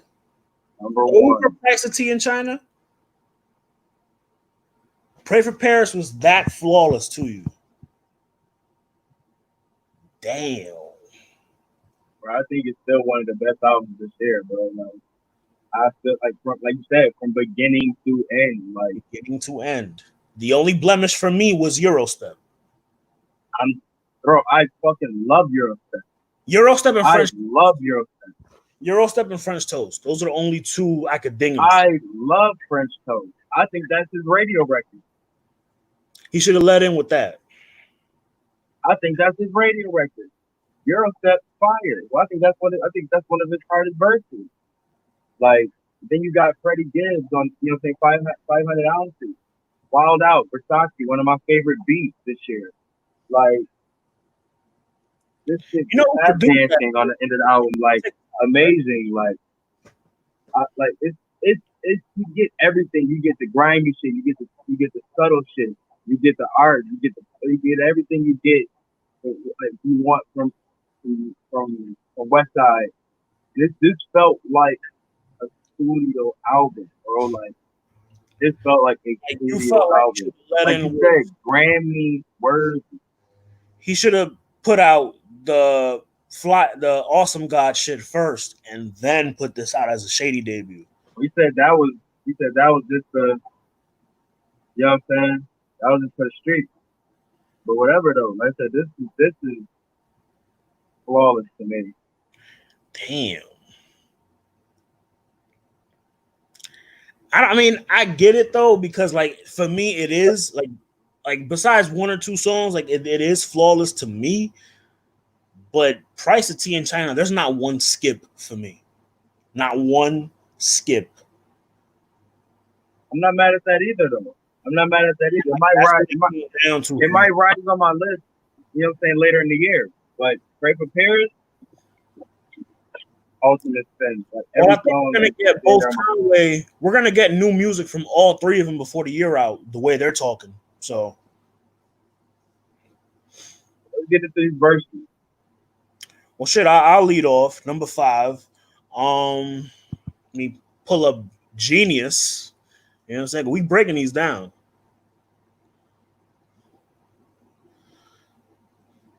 Okay, right here. We going number 5, man. Drake's first verse on Losses. Vintage Drake, man. Vintage Drake, man. Out the gate. Lost to the game. I gotta hug that. That's shit you send your ex, brother. Like that's vintage Drake, brother. Like that's what he said. What's the shit that he said? The nigga, spoiled rotten nigga smell you before you walked in. Come on, man. Like basically, man, he's aiming at somebody like a chick he knew or something. Like this is that old Drake, that like vintage, like emotional, like that take care Drake. This first verse gave me that feel. He was trying to restore the feeling with that one. I feel you on that. I was thinking about using that, but it just didn't. I like it as a song, but I can't grab it for the verse yet. But number 5 is actually Eurostep. Fucking Eurostep. Right. I love that fucking verse, bro. I play that shit back. Like that song, flat in the fucking list, bro. He's wild on that shit, bro. I felt like he wanted to show like he wasn't the weak link. in the group, and that verse was one of the show. Like, yo, nah, West is a nigga you need to like stop playing. I think he did that shit on the group album. Like, I go to the same song, Freddie I Hot. give you credit. I give you that too. But this is one of them joints. This is one of them joints. He was getting in different pockets. You know, Shit again. I'm trying to tell you, bro. See, I'll play it real quick. Nah, don't play it here because we gonna get. And I put it in the description. And we'll see if they ain't gonna be on no bitch shit. That's what happened last week. They real quick. You hear it? Yeah.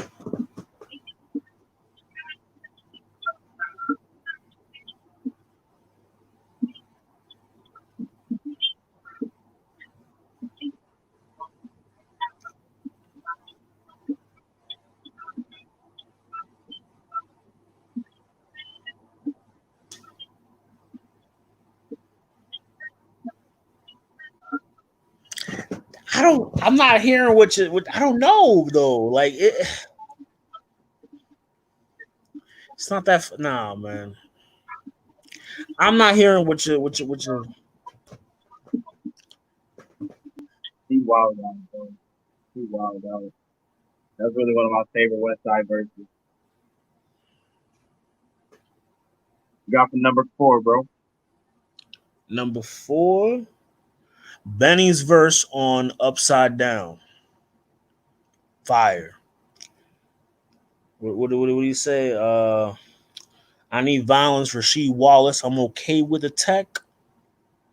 What's another one? Of course we felon. So the brick whiter than Tory Spelling. The 90210 bars. Come on now, son. Come on. I put a fork in the pot and got a euphoric feeling. White kids pull heaters at school. Want a CBS News? Like, yo, like he was barring. Like, that's the thing with Benny, man. Like, Benny, he's witty. His wit is like unmatched, man. It is. That's definitely true. He's punching him. He's witty, man. Y'all niggas treat every project chick like Kerry Washington. Like, shit like that. Rubber bands, both hands full. I don't panic. I juggle. Fire. That's my number. That's my number 4. Number 4 verse. My number 4 is Jay-Z on Flux Capacitor. I gave a red test amongst another spin. Man, Jay-Z was really wilding on this album, bro. He really was. And this one specifically, bro, like it's a double album apparently. Bro, he was dropping so much heat in this shit, bro. Like niggas said, throw a rock nation brunches. That's a feast for us. Now believers, I created my own feast. Now, is this the one where he's going at the NFL? Is this verse? You know, he's probably always going at the NFL. Oh, you said, why would I sell out? I'm already rich. Don't make no sense. Got more money than Goodell. The whole NFL bench. That's the one, man. Ended like Odell, handcuffed to a jail. I would have stayed on the sidelines and they would attack on the shit themselves. Come on. Oh my God. Hold on. It's that was gonna turn me back to the old shit. He's not really wanting to. He's not as sweet as the old yay. Oh, he wild on this shit, bro. He wild out, bro. Hove is good for like he's good for the slick jabs, the slick barbs, man. Like he's good for that. He's definitely good for that. Bruh, this one right here stuck with me. When I die, please don't tweet about my death. Trying to get emotions, bringing attention to yourself. Please don't post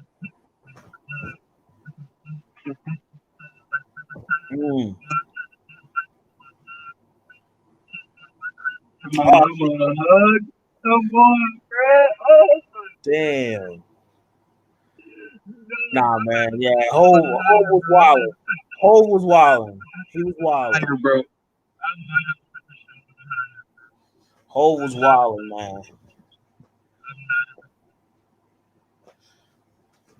Yeah, I might have to put that. That might be my number. That might be my number. I can't hear you.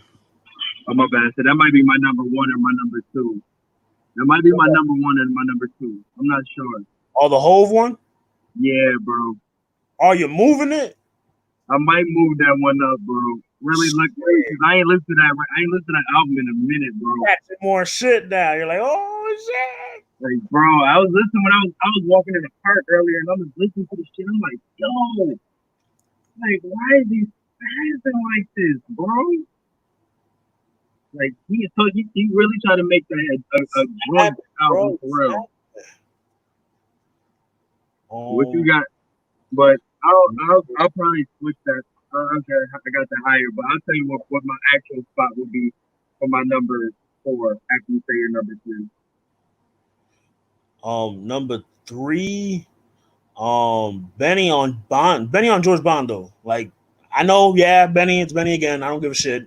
Top 5, top 3 Benny, top 3 in the world. Like, he was barring, bro. Like, think it's a game until I Patrick Kane somebody homie that's sliding through with a stick shooting one by the goalie. Come on, man. I get you whacked at the Venetian for blasphemous speaking. Like, watch band, snakeskin, gang at the door, let the apes send, 20K spend. That's how my day went. How he delivered that is what I'm saying. Not what the delivery. Fam. I could make this whole count. I can make this whole 5 just Benny versus. Honestly, can. You could. But nah, I'm not, man. There's the only one. There's the only one. No, Well, what's your number 4? Number 4 or number 3? Well, yeah, what I actually put in my number 4 is Tyler's verse on Something to Rap About. Ooh. I thought that's actually nice. I think that's my favorite Tyler verse, like, to date. I thought he got in his bag, like talking to this. Oh yeah, the maturity, like showing he can really rhyme, like you didn't like his verse on 327. You don't like his verse? No, it's not that. But you could just feel like he was talking shit on this one, like from a boss type view type shit. You know what I'm saying? And he was flexing heavy on his record. Like, I loved it, bro. I really loved this verse on here. Let me see if I can post some bars from it real quick.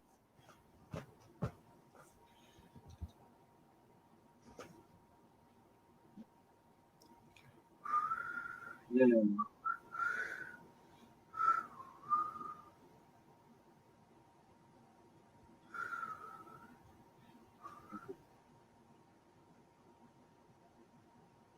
Alright, here we go. Oh yeah, so first part I thought was fucking fire. The first part I thought was fucking fire. How it started with the Bogey ain't bought yet and ended with the Bogey ain't bought yet bar. Thought that was dope. You know what I'm saying? Like, dope punches in the joint. We drink trapped in some Gucci or Lacoste shit's amazing. We look at polo ads, but the skin is dark. And like, you know what I'm saying? Like, he was trying to get conscious with you. Tyler can rap too. He can definitely. I used to be a goblin under them bridges, but now I'm a businessman. Like, he's like, but that's true though. Like, that's what I'm talking about, the maturity. Like, he's explaining like his growth and everything in his verse. I thought this was really dope. You know what I'm saying? He can definitely rap when he wants to, man. Like, people forget Tyler. Like, remember Yonkers? Like, he can rap, bro.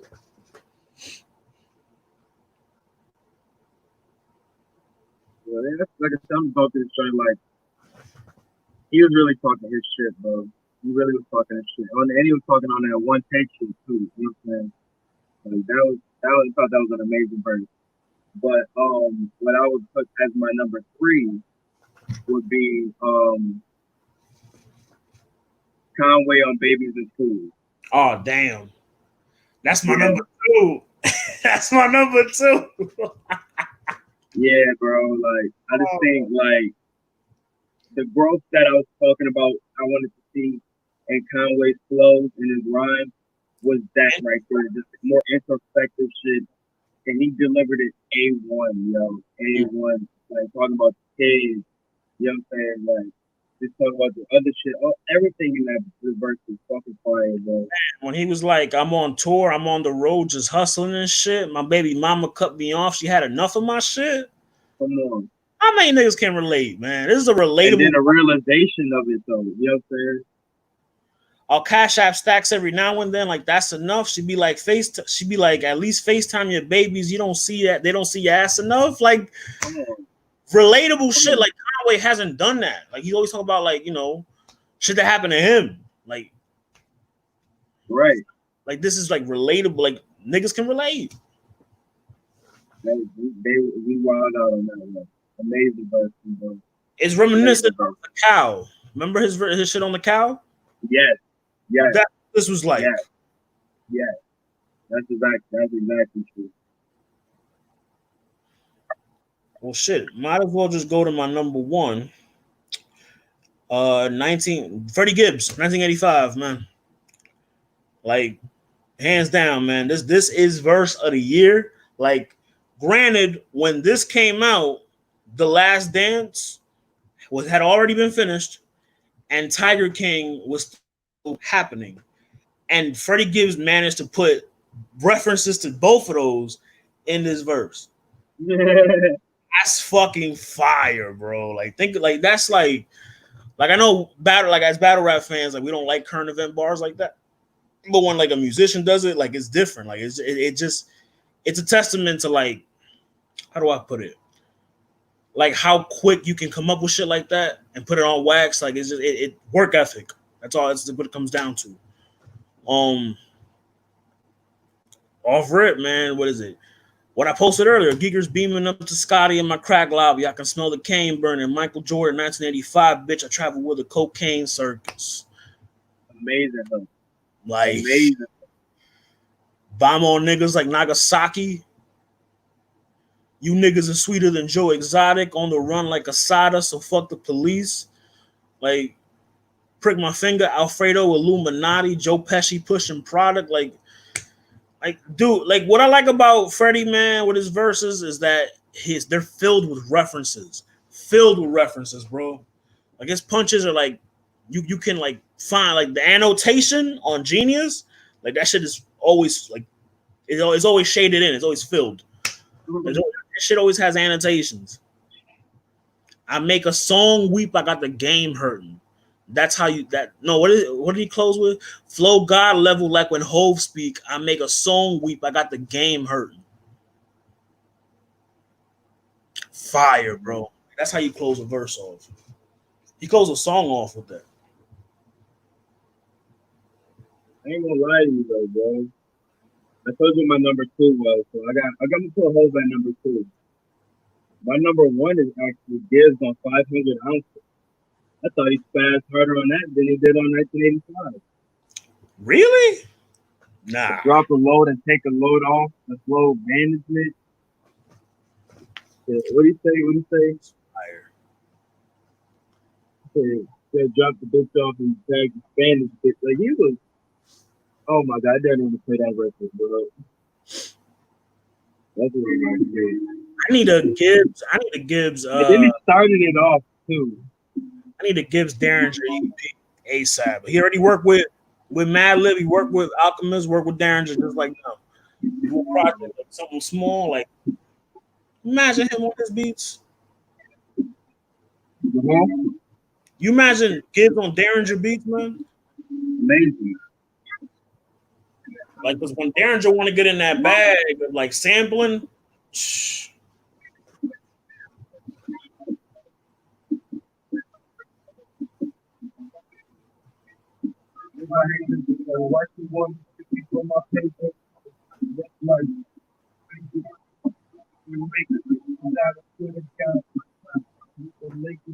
Yo, come on, he was wilding, bro. He was wild, man. Before we die, I swear, niggas might cry when I watch them. Freddie Like, dead talking, bro. two. He has two of the best verses of the year so far. Two, and the year ain't over yet. Two of them. And because I think he's still on Conway shit. The shit that Conway's supposed to come out with, he's on that. So he might have another, potentially, verse of the year. Got skeletons in my closet right next to Balenciaga, my nigga. Call me Fred DiBiase, the garage is $1 million. Come on, dog. He was wilding, bro. Freddie might be number one right now. He might be number one. I think it's safe to say, bro. I think he's the best rapper in the game right now, like all around. Him and Benny push. But like I'm talking about consistency of albums. I gotta go again. You gotta go with who? Yeah, Bandana, Alfredo, and what's our other joint? Well, he did Pinata too. Pinata, that's what I'm saying. Pinata, Bandana, and Alfredo. He had Fetty with Alchemy Currency. And he led that. Fetty, the shit with the red cover, the Teddy Pendergrass. He had that shit too. That shit is fire. So I'm saying, bro, it's like consistent work. I gotta give it to him right now, bro. Gotta give it to him. Like the thing with Benny is Benny hasn't been consistent in dropping projects as like Gibbs has. Yeah, Benny, he's been crazy with verses. I can't like that's the thing. I can't be mad at him. I say he is. Can't be mad at him, but Gibbs is mine right now. You seen what he said? Tana Talk 4 and 5 gonna be a double disc. That's gonna be crazy. Made us wait long enough. Might as well. Buggin. That was my number one. Yeah, man, shit. So you want to wrap it up? Yeah, man. I think that's about shit. Yeah, I'm good. I got nothing else. Shit, man. Get your bars off podcast. Your boy Ari. Yeah, boy Logan. Woo.